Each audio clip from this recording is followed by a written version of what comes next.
Hi every one. അപ്പോൾ നമ്മുടെ paper 10 ആയിട്ടുള്ള കോർപ്പറേറ്റ് അക്കൗണ്ട്സ് ആൻഡ് ഓഡിറ്റിങ്ങിൽ ഓഡിറ്റിംഗ് എന്ന സബ്ജക്റ്റാണ് നമ്മളിപ്പോൾ പഠിച്ചുകൊണ്ടിരിക്കുന്നത്. അതിൽ ഫസ്റ്റ് ചാപ്റ്റർ നമ്മൾ കംപ്ലീറ്റ് ചെയ്തു. 9 വീഡിയോസ് ഉണ്ടായിരുന്നു. സോ നിങ്ങളതെല്ലാം കണ്ടിട്ടുണ്ടാവും എന്നാണ് ഞാൻ വിചാരിക്കുന്നത്. 60 ക്വസ്റ്റ്യൻസ് ഉണ്ടായിരുന്നു. ഞാൻ ഒന്നും സ്കിപ്പ് ചെയ്തിട്ടില്ല. ആ chapter basic concepts of auditing എന്ന് പറയുന്ന ചാപ്റ്ററിൽ ഞാൻ ഒന്നും സ്കിപ്പ് ചെയ്തിട്ടില്ല. എല്ലാം എടുത്തിട്ടുണ്ട്. 60 ക്വസ്റ്റ്യൻ ഉണ്ടായിരുന്നു. എല്ലാം ഡീറ്റെയിൽ ആയിട്ട് ഞാൻ നിങ്ങൾക്ക് പറഞ്ഞു തന്നിട്ടുണ്ടായിരുന്നു. അപ്പോൾ നിങ്ങളത് കറക്റ്റായിട്ട് നോട്ടൊക്കെ എഴുതിയെടുത്ത് പഠിച്ച് റിവൈസ് ചെയ്യുന്നുണ്ട് എന്നാണ് ഞാൻ വിചാരിക്കുന്നത്. സോ നമുക്കിനി ഓഡിറ്റിങ്ങിൽ 2 ചാപ്റ്റേഴ്സ് ഉണ്ട്. ഒന്ന് കമ്പനീസ് ആക്റ്റുമായിട്ട് ബന്ധപ്പെട്ട കുറച്ച് പ്രൊവിഷൻസും അല്ലാതെ ഡിഫറെൻറ്റ് അണ്ടർടേക്കിങ്സിൻ്റെ ഓഡിറ്റ് എങ്ങനെ ചെയ്യണം എന്നുള്ള അങ്ങനെ 2 ചാപ്റ്റേഴ്സ് ഉണ്ട്. അതിൽ ഈ ഡിഫറെൻറ്റ് അണ്ടർടേക്കിങ്സിൻ്റെ ഓഡിറ്റാണ് നമ്മൾ ഇന്ന് പഠിക്കുന്നത്. അപ്പോൾ ഓഡിറ്റിങ്ങിൽ ടോട്ടൽ നമുക്ക് 3 ചാപ്റ്റേഴ്സാണ് ഉള്ളത്. ഫസ്റ്റ് ചാപ്റ്റർ കംപ്ലീറ്റ് ചെയ്ത് 60 ക്വസ്റ്റ്യൻസ് നിങ്ങൾക്ക് പറഞ്ഞു തന്നതിനൊപ്പം ലാസ്റ്റിൽ ഞാൻ നിങ്ങൾക്ക് ഒരു PDF ഓഡിറ്റിങ്ങിൻ്റെ MCQൻ്റെ ഒരു PDF ഷെയർ ചെയ്തിട്ടുണ്ടായിരുന്നു. അപ്പോൾ അത് നിങ്ങളെല്ലാവരും എന്ത് ചെയ്യുക, ഒന്ന് റീഡ് ചെയ്ത് വിടുക. എല്ലാം അത് കാരണം ഈ തിയറി പഠിക്കുമ്പോൾ MCQ സിമ്പിളാണ്. അപ്പോൾ നിങ്ങൾക്ക് ജസ്റ്റ് എങ്കിലും MCQ എങ്ങനെയാണ് എന്നൊക്കെയുള്ളൊരു ഐഡിയ കിട്ടാൻ വേണ്ടിയിട്ട് ആ ചാപ്റ്ററിൽ വേണ്ട അത്യാവശ്യം എല്ലാ MCQയും ഞാൻ ആ PDF ഇൻക്ലൂഡ് ചെയ്തിട്ടുണ്ട്. അപ്പോൾ ഈ ചാപ്റ്ററിനെ സംബന്ധിച്ച് ഇത് കമ്പാരിറ്റീവ്ലി ഒരു ചെറിയ ചാപ്റ്ററാണ്. ഇതിലൊരു 7 കാര്യം പഠിക്കാനേ ഉള്ളൂ. ഈ ചാപ്റ്ററിൽ നിന്ന് എല്ലാ അറ്റംപ്റ്റിലും 7 മാർക്കിലാണ് ചോദിക്കുന്നത്. അപ്പോൾ ഈ ചാപ്റ്റർ നമ്മൾ പഠിക്കുവാണെങ്കിൽ 7 മാർക്ക് ഡിസ്ക്രിപ്റ്റീവ് എന്ന് കിട്ടും. പിന്നെ MCQ 1 2 വരാറുമുണ്ട്. സോ ഇതിന് അങ്ങനെ വലിയ രീതിക്ക് MCQ ഇല്ല. അപ്പോൾ അതുകൊണ്ട് ഇതിൽ നിന്ന് പ്രത്യേകം അങ്ങനെ MCQ ഒരു 4 MCQ ടെക്സ്റ്റിൽ അത് മാത്രമേ ഞാൻ ആഡ് ചെയ്തിട്ടുള്ളൂ. അല്ലാതെ അഡീഷണലി തരാൻ വേണ്ടി ഒന്നുമില്ല. ഇത് വളരെ ചെറിയൊരു ചാപ്റ്ററുമാണ്. ഇനി provisions relating to companies act എന്ന് പറയുന്ന മറ്റ് ചാപ്റ്റർ നല്ല വലുതാണ്. ചാപ്റ്ററിൽ ഒരുപാട് MCQയും പറയാനുണ്ട്. അത് ഞാൻ നിങ്ങൾക്ക് അല്ലാതെ ഷെയർ ചെയ്യാം. ഓഡിറ്റിങ്ങിൻ്റെ 3 ചാപ്റ്ററും കംപ്ലീറ്റ് ആയതിനു ശേഷം ഞാനൊരു വീഡിയോ ചെയ്യാം. ആ വീഡിയോയിൽ ഞാൻ ഓഡിറ്റിങ്ങിൻ്റെ കഴിഞ്ഞ 4 അറ്റംപ്റ്റിൻ്റെ പ്രീവിയസ് ഇയർ MCQ വിത്ത് ഡിസ്ക്രിപ്റ്റീവ് കഴിഞ്ഞ 4 അറ്റംപ്റ്റിൽ അത് പറഞ്ഞുതരാം. അപ്പോൾ ഇങ്ങനെയാണ് ഞാൻ പ്ലാൻ ചെയ്യുന്നത്. അപ്പോൾ ഇന്നത്തെ ഈ വീഡിയോയിൽ ഈ ചാപ്റ്റർ നമ്മൾ കംപ്ലീറ്റ് ചെയ്യും. ഇത് വളരെ ചെറിയൊരു ചാപ്റ്ററാണ്. ഇതിലുള്ള കുറച്ച് കാര്യങ്ങളെ പഠിക്കാനും ഉള്ളൂ. അപ്പോൾ നിങ്ങൾ എന്ത് ചെയ്യുക, നന്നായിട്ട് നമുക്ക് ഓഡിറ്റിംഗ് ആയാലും ലോ ആയാലും തിയറിയാണ്. സ്ട്രാറ്റജിക് മാനേജ്മെൻ്റ് ആയാലും പക്ക തിയറി പേപ്പറാണ്. അപ്പോൾ അത് നമ്മൾ തിയറി ഓർത്ത് വെച്ച് റിവിഷൻ ചെയ്ത് കഴിഞ്ഞാൽ മാത്രമേ നമുക്ക് യൂസ് ആവൂ എക്സാമിന്. നമ്മൾ ഒരു തവണ റീഡ് ചെയ്തത് കൊണ്ടോ 2 തവണ റീഡ് ചെയ്തത് കൊണ്ടോ ഒരു കാര്യവുമില്ല. നമ്മൾ റിപ്പീറ്റഡ്ലി പഠിക്കണം. പ്രോബ്ലം പേപ്പർ എത്ര നമ്മൾ വർക്ക് ചെയ്യുന്നോ അതിൻ്റെ ഒരു ഡബിൾ ടൈം നമ്മൾ വർക്ക് ചെയ്താൽ മാത്രമേ നമുക്ക് ഈ പറഞ്ഞ തിയറി നമ്മുടെ മൈൻഡിൽ നിൽക്കത്തുള്ളൂ. കാരണം ഇപ്പോൾ ഓഡിറ്റിങ്ങിനെ സംബന്ധിച്ച് ഓരോ കീവേഡ്സും വളരെ ഇമ്പോർട്ടൻ്റ് ആണ്. അത് അതുപോലെ എഴുതിയാൽ നമുക്ക് മാർക്ക് കിട്ടത്തുള്ളൂ. അപ്പോൾ അതുകൊണ്ട് വളരെ ഇമ്പോർട്ടൻ്റ് ആണ് തിയറി പേപ്പേഴ്സ്. ആ രീതിക്ക് തന്നെ റിവിഷൻ ചെയ്യാം. ഓക്കെ, അപ്പോൾ ഞാൻ ഈ ഒരു ചാപ്റ്ററിലേക്ക് മൂവ് ചെയ്യാണ്. നിങ്ങൾക്കൊരു ഐഡിയ തന്നതാണ്. ഓരോ ചാപ്റ്ററിനും വേണ്ട എല്ലാ കാര്യങ്ങളും ഞാൻ ഇൻക്ലൂഡ് ചെയ്ത് തന്നെയാണ് പോകുന്നത്. നിങ്ങളത് പഠിച്ചെടുക്കണം എന്നുള്ളൊരൊറ്റ ടാസ്കേ ഉള്ളൂ. അല്ലാതെ നിങ്ങൾക്ക് വേറെ ബുദ്ധിമുട്ടുകളോ വേറെ അഡീഷണൽ സോഴ്സിനെ ഡിപ്പെൻഡ് ചെയ്യേണ്ട ഒന്നും വേണ്ട. നിങ്ങൾക്ക് ടെക്സ്റ്റ് റീഡ് ചെയ്ത് അതിൽ നിന്ന് നോട്ട് ഡ്രാഫ്റ്റ് ചെയ്താൽ തരുന്നത്. സോ നിങ്ങൾക്കിനി വേറെ ഒന്നും അഡീഷണലി നോക്കേണ്ടി വരില്ല. സോ ഇത് മാക്സിമം നിങ്ങൾ പഠിക്കാം. ഞാൻ തരുന്ന നോട്ട്സ് അതേപോലെ നിങ്ങൾ പഠിക്കണം. ഒന്നും സ്കിപ്പ് ചെയ്യരുത്. നിങ്ങൾക്ക് MCQ ആവശ്യമാണെന്ന് എനിക്ക് തോന്നുന്നു. ആ ചാപ്റ്റേഴ്സിനൊക്കെ ഫസ്റ്റ് ചാപ്റ്ററിന് തന്നു. ഈ ചാപ്റ്ററിൽ ഒരു 4 MCQ ആണ് മെയിൻലി റിപ്പീറ്റഡ്ലി ചോദിക്കുന്നത്. അത് ആഡ് ചെയ്തിട്ടുണ്ട്. ഇനി വരുന്ന 3rd ചാപ്റ്ററിൽ ഒത്തിരി അധികം MCQ ഉണ്ട്. അത് ഞാൻ നിങ്ങൾക്ക് തരും. പിന്നെ ലാസ്റ്റിൽ നമ്മുടെ പ്രീവിയസ് ഇയർ 4 അറ്റംപ്റ്റിൻ്റെ ക്വസ്റ്റ്യൻ പേപ്പർ ഓഡിറ്റിങ്ങിൻ്റെത് നമ്മൾ ഡീൽ ചെയ്യും. ഇത്രയും നിങ്ങൾ പഠിച്ചാൽ തന്നെ ഓൾമോസ്റ്റ് സെറ്റാണ്. നമുക്ക് 58 മാർക്ക് ഷുവർ ആയിട്ട് കിട്ടുന്ന ഒരു സബ്ജക്റ്റാണ് ഓഡിറ്റിംഗ് എന്ന് പറയുന്നത്. 58 മാർക്ക് നമുക്ക് ഷുവറായിട്ട് കിട്ടും നന്നായിട്ട് പഠിച്ചു കഴിഞ്ഞാൽ. അപ്പോൾ നിങ്ങളത് ഫോക്കസ് ചെയ്ത് പഠിക്കുക, അത്രയേ ഉള്ളൂ. ഓക്കെ, അപ്പോൾ ചാപ്റ്ററിലേക്ക് വരികയാണ്. ചാപ്റ്ററിൻ്റെ പേര് audit of different types of undertakings. അതായത് പല സ്ഥാപനങ്ങളുണ്ട്, പല സ്ഥാപനങ്ങളുണ്ട്. അപ്പോൾ ആ ഓരോ സ്ഥാപനങ്ങളിലും നമ്മൾ എങ്ങനെയാണ് ഓഡിറ്റ് ചെയ്യുന്നത് എന്നുള്ളത്. അപ്പോൾ ഒരു സ്ഥാപനത്തിൽ നമ്മൾ ഓഡിറ്റ് ചെയ്യുന്ന പോലെ ആയിരിക്കില്ല മറ്റൊരു സ്ഥാപനത്തിന്. ഇത് പ്രൊസീജിയർ എന്ന് പറയുന്നത് ഡിഫറെൻ്റ് ആയിരിക്കും. അതായത് ഒരേ കൈൻഡ് ഓഫ് കാറ്റഗറിയിലുള്ള സ്ഥാപനങ്ങളാണെങ്കിൽ ഇറ്റ്സ് ഓക്കെ, നമുക്കൊരു പ്രൊസീജിയർ ആയിരിക്കും. അല്ലാതെ ഡിഫറെൻറ്റ് ടൈപ്പ് ഓഫ് ഓർഗനൈസേഷൻസ് ഇല്ലേ, അണ്ടർടേക്കിങ്സ് ഇല്ലേ. അപ്പോൾ അങ്ങനെയുള്ളവിടത്ത് ഡിഫറെൻറ്റ് ടൈപ്പിലായിരിക്കും നമ്മൾ ഓഡിറ്റ് ചെയ്യുക. പ്രൊസീജിയറുകൾ ഡിഫറെൻ്റ് ആണ്, ചെക്ക് ചെയ്യാനുള്ള കാര്യങ്ങൾ ഡിഫറെൻ്റ് ആണ്. സോ അതാണ് നമ്മളിന്നിവിടെ പഠിക്കുന്നത്. നമുക്ക് ഈ ചാപ്റ്ററിൽ മെയിനായിട്ട് 7 കാര്യങ്ങൾ, 7 ടൈപ്പ് ഓഫ് അണ്ടർടേക്കിങ്സിൻ്റെ ഓഡിറ്റാണ് പഠിക്കാനുള്ളത്. അതായത് 1 2 കാര്യങ്ങൾ മാത്രം പഠിച്ചുകൊണ്ട് കാര്യമില്ല. ഈ പറഞ്ഞ 7 കാര്യങ്ങൾ നന്നായിട്ട്, വളരെ കുറച്ച് കാര്യങ്ങൾ ഞാൻ ഇൻക്ലൂഡ് ചെയ്തിട്ടുള്ളൂ. അത് പക്ക പഠിക്കുക. 7 മാർക്കിനാണ് ക്വസ്റ്റ്യൻ വരുന്നത്. ഈ തന്നേക്കുന്ന നോട്ട് ഡിറ്റോ ഇതുപോലെ എഴുതിയാൽ മതി, നിങ്ങൾക്ക് മാർക്ക് കിട്ടും. അപ്പോൾ ഇവിടെ നമുക്ക് 7 സ്ഥാപനങ്ങളുടെ ഓഡിറ്റ് പഠിക്കാനുണ്ട്. അതിൽ 3 സ്ഥാപനം മാത്രമേ വലുതുള്ളൂ, ബാക്കിയൊക്കെ ചെറുതാണ്. ഓക്കെ, പിന്നെ തന്നേക്കുന്ന നോട്ട് ഡിറ്റോ അതുപോലെ നിങ്ങൾ പഠിച്ച് എഴുതി കഴിഞ്ഞാൽ നിങ്ങൾക്ക് ആ മാർക്ക് ഷുവറായിട്ട് കിട്ടും. ഓക്കെ, MCQ ഇതിൽ സ്കോർ ചെയ്യാൻ പറ്റും. ഈ 7 സ്ഥാപനം മാത്രമേ ഉള്ളൂ നമ്മുടെ ടെക്സ്റ്റ് ബുക്കിനകത്ത്. അപ്പോൾ ആ 7 സ്ഥാപനങ്ങളുടെ കാര്യങ്ങൾ ഞാൻ ഇൻക്ലൂഡ് ചെയ്തിട്ടുണ്ട്. ഓക്കെ, അപ്പോൾ നമുക്ക് ഓരോന്നായിട്ട് നോക്കാം. ഏറ്റവും ആദ്യം ഇപ്പോൾ ഏതൊക്കെയാണ്? എഡ്യൂക്കേഷണൽ ഇൻസ്റ്റിറ്റ്യൂഷൻ, ഹോസ്പിറ്റൽസ് അല്ലെങ്കിൽ ഹെൽത്ത് കെയർ, അതുപോലെ bank, cooperative societies, local self government, cinema hall, charitable trust, ഇങ്ങനെ 7 സ്ഥാപനങ്ങളുടെ ഓഡിറ്റാണ് പഠിക്കാനുള്ളത്. അതിലേറ്റവും ആദ്യം എഡ്യൂക്കേഷണൽ ഇൻസ്റ്റിറ്റ്യൂഷനാണ്, വിദ്യാഭ്യാസ സ്ഥാപനങ്ങൾ. അവിടെ നമ്മൾ എങ്ങനെയാണ് ഓഡിറ്റ് ചെയ്യുന്നത് എന്നാണ്. 12 പോയിൻ്റ് ഉണ്ട്. 7 മാർക്കല്ലേ, 7 പോയിൻ്റ് എഴുതിയാൽ മതിയല്ലോ എന്ന് വെച്ച് കരുതരുത്. ഇവിടെ നമ്മൾ ഇൻട്രൊഡക്ഷനോ കാര്യങ്ങളോ ഒന്നും കൊടുക്കുന്നില്ല. സോ അതുകൊണ്ട് എന്ത് ചെയ്യണം, ഈ തന്നേക്കുന്ന 12 പോയിൻ്റ്, ടെക്സ്റ്റ് ബുക്കിൽ 10-30ഓളം പോയിൻ്റ് ഉണ്ട്. അപ്പോൾ അതിൽ നിന്ന് 12 പോയിൻ്റ് മാത്രമേ ഞാൻ എടുത്തിട്ടുള്ളൂ. ഈ 12 പോയിൻ്റ് എഴുതിയാൽ മാത്രമേ ആ മാർക്ക് നമുക്ക് കിട്ടത്തുള്ളൂ. സോ 12 പോയിൻറ്റും നിങ്ങൾ പഠിക്കണം. പഠിക്കുമ്പോൾ നിങ്ങൾക്ക് ഓർത്തിരിക്കാൻ വേണ്ടി കീവേഡ്സ് ഞാൻ ഇതാ ഈ യെല്ലോ ഹൈലൈറ്റർ യൂസ് ചെയ്ത് ഹൈലൈറ്റ് ചെയ്തിട്ടുണ്ട്. അപ്പോൾ നിങ്ങൾ ഈ കീവേഡ്സ് ഓർത്ത് വെച്ച് കഴിഞ്ഞാൽ നിങ്ങൾക്ക് എന്ത് ചെയ്യാൻ പറ്റും, ഓരോ പോയിൻറ്റ്സും മൈൻഡിലേക്ക് ഓർമ്മ വരും. റിവിഷൻ ചെയ്യുന്ന സമയത്ത് ഈ കീവേഡ്സ് സ്ട്രെസ് ചെയ്ത് ഓർത്ത് പഠിക്കണം. അതിൻ്റെ പോയിൻ്റ് ആണെന്നുള്ളത് ഓർമ്മിക്കാൻ വേണ്ടിയാണ് ഈ കീവേഡ്സ് ഹൈലൈറ്റ് ചെയ്തിരിക്കുന്നത്. അപ്പോൾ ആ രീതിക്ക് പഠിച്ചു കഴിഞ്ഞാൽ നല്ല എളുപ്പമായിരിക്കും. ഈ 12 പോയിൻറ്റ്സും എഴുതണം. ഓക്കെ. അപ്പോൾ ഏറ്റവും ആദ്യം അപ്പോൾ വിദ്യാഭ്യാസ സ്ഥാപനങ്ങൾ, എഡ്യൂക്കേഷണൽ ഇൻസ്റ്റിറ്റ്യൂഷനിൽ പോയി നമ്മൾ ഓഡിറ്റ് ചെയ്യുമ്പോൾ എന്തൊക്കെയാണ് നോക്കേണ്ടത്? Examine the trust deed or regulations in case of school or college and note all the provisions affecting the accounts.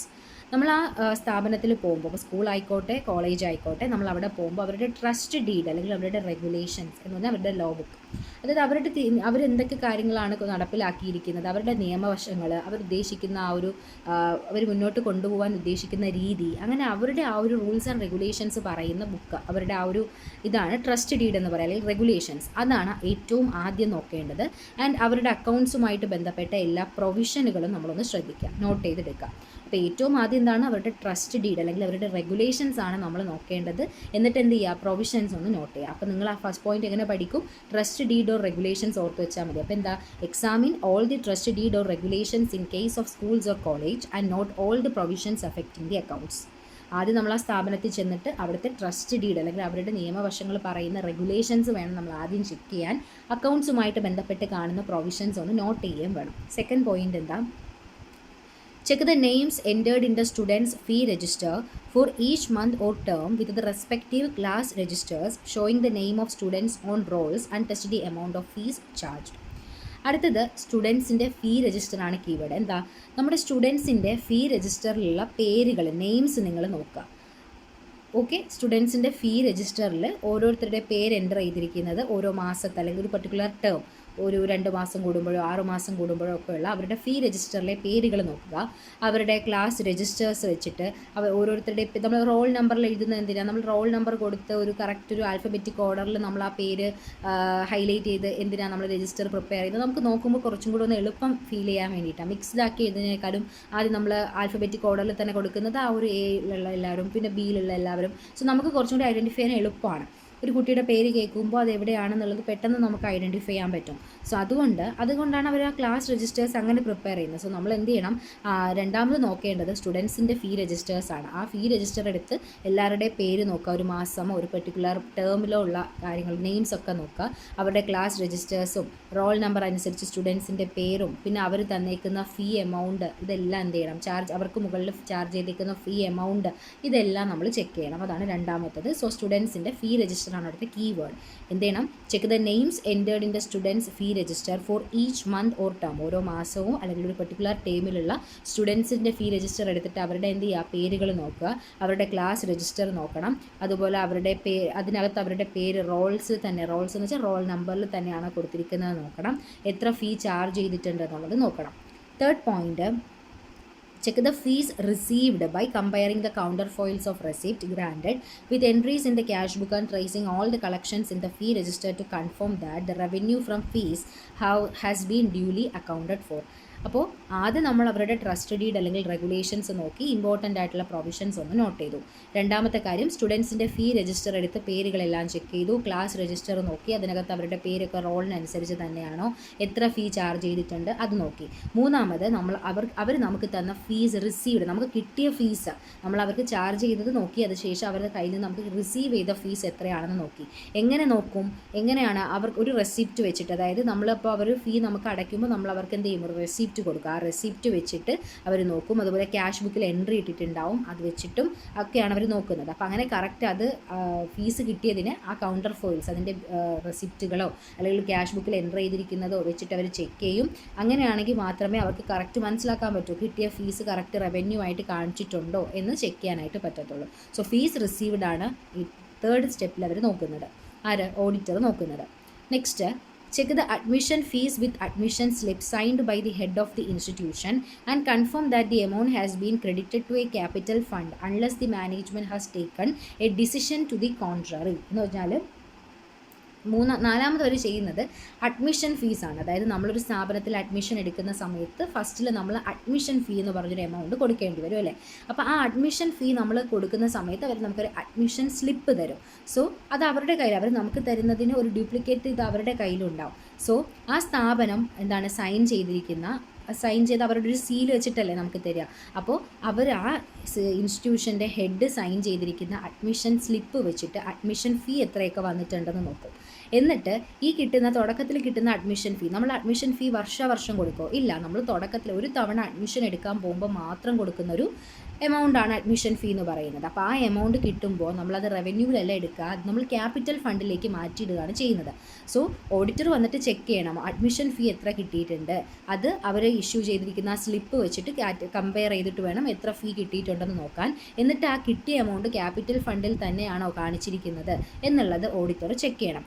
ചില കേസുകളിൽ മാനേജ്മെൻറ്റ് പറയും എന്താണ്, മാനേജ്മെൻറ്റ് ഒരു തീരുമാനം, ഡിസിഷൻ എടുക്കും, ആ ക്യാപിറ്റൽ ഫണ്ടിൽ ഇടേണ്ട, നമുക്ക് വേറെ എന്തെങ്കിലും പർപ്പസിന് യൂസ് ചെയ്യാമെന്നൊരു തീരുമാനം എടുക്കുകയാണെങ്കിൽ അതിനുപയോഗിക്കാം. അല്ലാത്ത പക്ഷം എപ്പോഴും ക്യാപിറ്റൽ ഫണ്ടിൽ വേണം അത് ഇടാൻ. അപ്പോൾ അത് ഇട്ടിട്ടുണ്ടോ എന്നുള്ളത് ഓഡിറ്റർ ചെക്ക് ചെയ്യുക. സോ ഇവിടുത്തെ കീവേഡ് അഡ്മിഷൻ ഫീ ആണ്. See that free studentship and concessions have been granted by a person authorized to do so. നമുക്കറിയാമല്ലോ, നമുക്കിപ്പോൾ കൺസെഷനൊക്കെ നമ്മൾ പഠിക്കുന്ന സമയത്ത് നമുക്കിപ്പോൾ ബസ് ഫെയർ ഒക്കെ കൺസെഷൻ കിട്ടാൻ വേണ്ടിയും അല്ലാത്ത ഈ സ്കോളർഷിപ്പ് പോലുള്ള കാര്യങ്ങളൊക്കെ കിട്ടാൻ വേണ്ടിയിട്ട് നമ്മൾ അപ്ലൈ ചെയ്തിട്ട് നമ്മൾ എന്ത് ചെയ്യും, അതിന് നമുക്ക് നമ്മൾ പഠിക്കുന്ന സ്ഥാപനത്തിൻ്റെ ഒരു സൈനോ സീലോ എന്തെങ്കിലുമൊക്കെ ഒരു ഓതറൈസേഷൻ നമുക്ക് വേണം. എങ്കിൽ മാത്രമേ നമുക്ക് ആ കൺസെഷനും ഫ്രീ സ്റ്റുഡൻഷിപ്പും ഒക്കെ കിട്ടത്തുള്ളൂ. അപ്പോൾ അങ്ങനെയുള്ള ഫ്രീ സ്റ്റുഡൻഷിപ്പോ കൺസെഷനോ ഒക്കെ ഈ സ്ഥാപനത്തിൽ നിന്ന് കുട്ടികൾക്ക് കൊടുത്തിട്ടുണ്ടെങ്കിൽ അതിന് അതോറിറ്റിയുള്ള, അതിന് അധികാരമുള്ള ആൾക്കാർ തന്നെയാണോ കൊടുത്തിരിക്കുന്നത് എന്ന് ചെക്ക് ചെയ്യണം.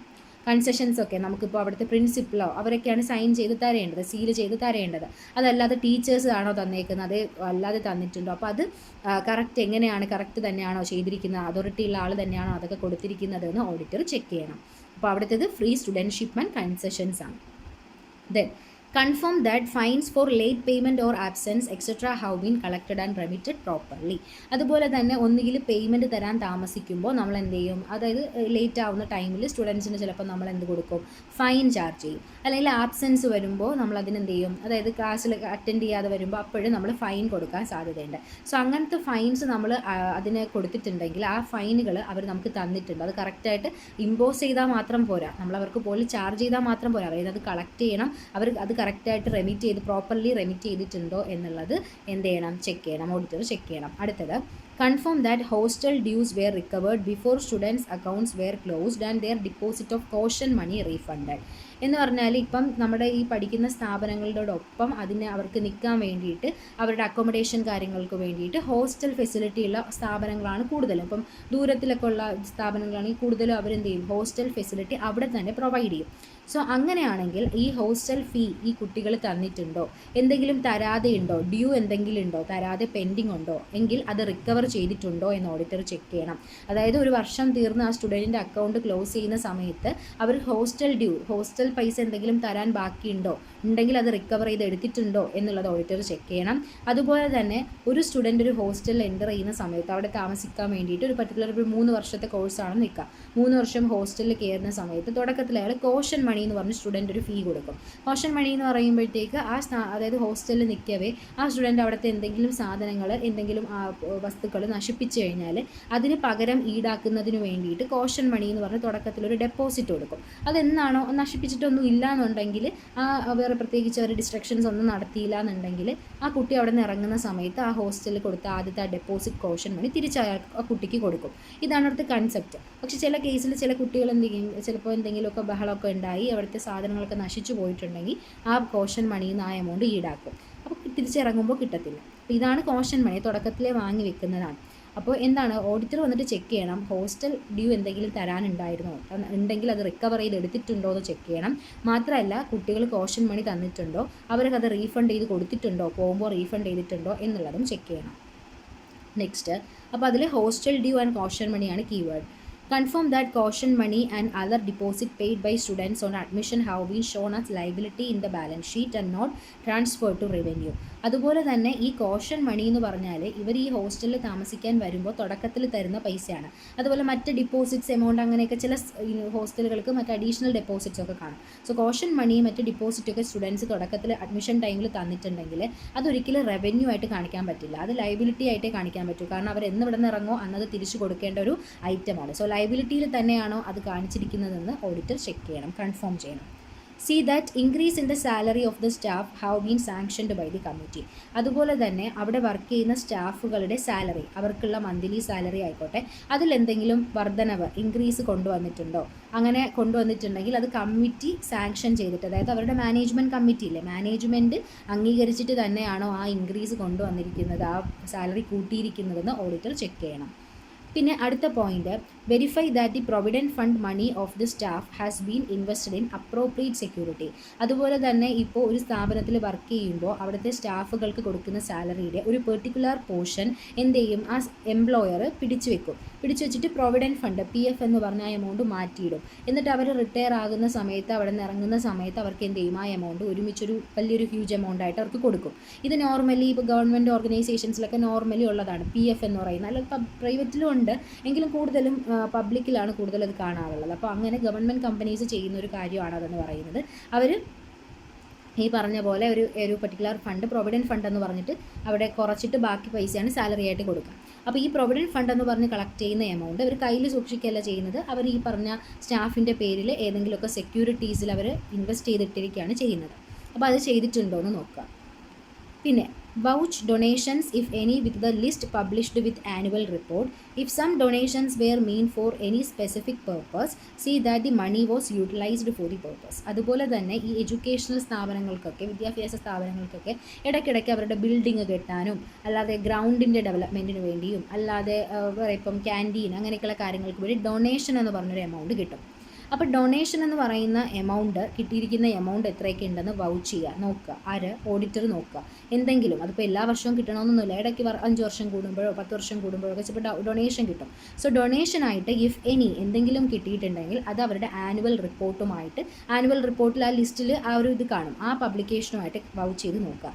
ചിലപ്പോൾ ചില ഡൊണേഷൻ തരുമ്പോൾ എടുത്തു പറയും, നിങ്ങൾ ഫുട്ബോൾ കോർട്ട് സ്റ്റുഡൻസിന് വേണ്ടിയിട്ട് ഇങ്ങനെ ചെയ്തു കൊടുക്കാൻ വേണ്ടിയിട്ടാണ്, ബിൽഡ് ചെയ്യാൻ വേണ്ടിയിട്ടാണ് ഈ ഡൊണേഷൻ എന്ന് എടുത്തു പറഞ്ഞു തരാം.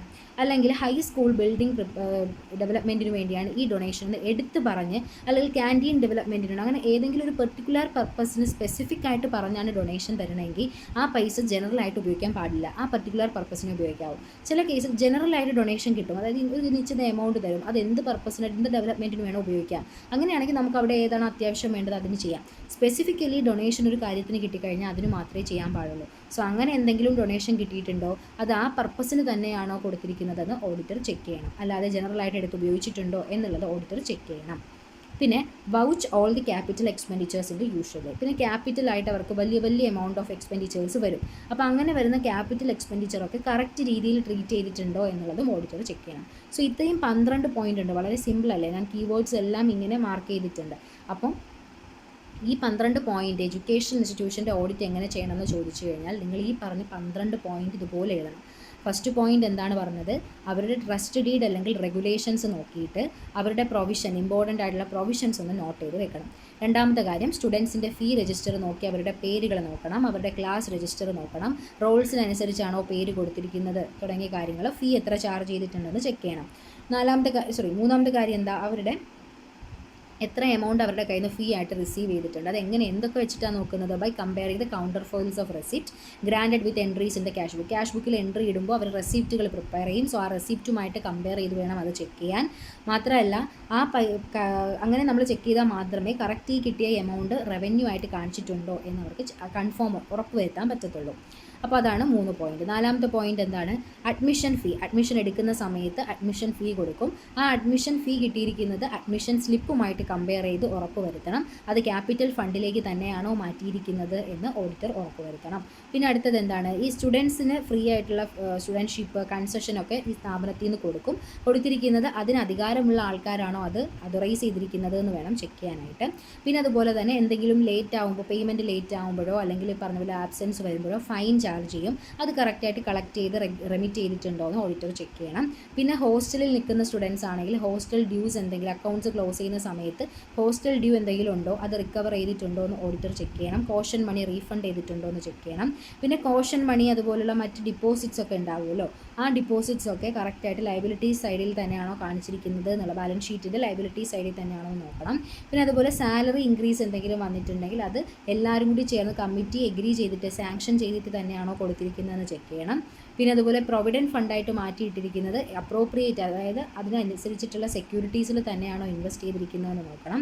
പിന്നെ ഡൊണേഷനായിട്ട് എന്തെങ്കിലും എമൗണ്ട് ഉണ്ടെങ്കിൽ അത് ആ പെർട്ടിക്കുലർ പർപ്പസിന് തന്നെയാണോ ഉപയോഗിച്ചിരിക്കുന്നത് എന്ന് ചെക്ക് ചെയ്യണം. പിന്നെ ക്യാപിറ്റൽ എക്സ്പെൻഡിച്ചേഴ്സ് ഉണ്ടെങ്കിൽ കറക്റ്റ് യൂഷ്വൽ വേയിൽ അതിനെ ചെയ്തിട്ടുണ്ടോ എന്ന് നോക്കണം. സോ ഈ കീവേഡ്സ് ഓർത്ത് വെച്ചാൽ തന്നെ നമുക്ക് ആ കാര്യം മനസ്സിലാവും. ട്രസ്റ്റ് ഡീഡ് അല്ലെങ്കിൽ റെഗുലേഷൻ നോക്കണം, സ്റ്റുഡൻസിൻ്റെ ഫീ രജിസ്റ്റർ നോക്കണം, ഫീ കിട്ടിയത് നോക്കണം, അതുപോലെ അഡ്മിഷൻ ഫീസ് നോക്കണം, സ്റ്റുഡൻസിൻ്റെ ഫ്രീ കൺസെഷൻസ് ആൻഡ് സ്റ്റുഡൻഷിപ്പ് നോക്കണം, ഫൈൻസ്, പിന്നെ അതുപോലെ ഹോസ്റ്റൽ ഡ്യൂസ്, കോഷൻ മണി, പിന്നെ അത് ലയബിലിറ്റിയിൽ തന്നെയാണോ കാണിച്ചിരിക്കുന്നത്, പിന്നെ പ്രൊവിഡൻറ്റ് ഫണ്ടിൻ്റെ കാര്യങ്ങൾ, ഡൊണേഷൻ്റെ കാര്യങ്ങൾ, ക്യാപിറ്റൽ എക്സ്പെൻഡിച്ചർ. ഈ 12 പോയിന്റ് ഓർത്ത് വയ്ക്കാൻ വളരെ സിമ്പിളല്ലേ. അപ്പോൾ അത് നിങ്ങൾ റെഗുലറായിട്ട് റിപ്പീറ്റായിട്ട് വായിക്കുമ്പോൾ നിങ്ങളുടെ മനസ്സിൽ നിൽക്കും. സോ ഇത്രയേ ഉള്ളൂ എഡ്യൂക്കേഷണൽ ഇൻസ്റ്റിറ്റ്യൂഷൻ്റെ audit. Next health care institution അല്ലെങ്കിൽ ഹോസ്പിറ്റൽസ്. ഹോസ്പിറ്റൽ നമ്മൾ ചെയ്യുന്ന സമയത്ത് ഇത് ഏത് രീതിക്ക് വേണം ചോദിക്കാം. ഹെൽത്ത് കെയർ ഇൻസ്റ്റിറ്റ്യൂഷൻ എന്ന് ചോദിക്കാം, അല്ലെങ്കിൽ ഹോസ്പിറ്റൽ എന്ന് ചോദിക്കാം. സോ അവരുടെ ഓഡിറ്റ് ചെയ്യുമ്പോൾ എങ്ങനെ ചെയ്യണം എന്നുള്ളതാണ് അടുത്ത ചോദിച്ചിരിക്കുന്നത്.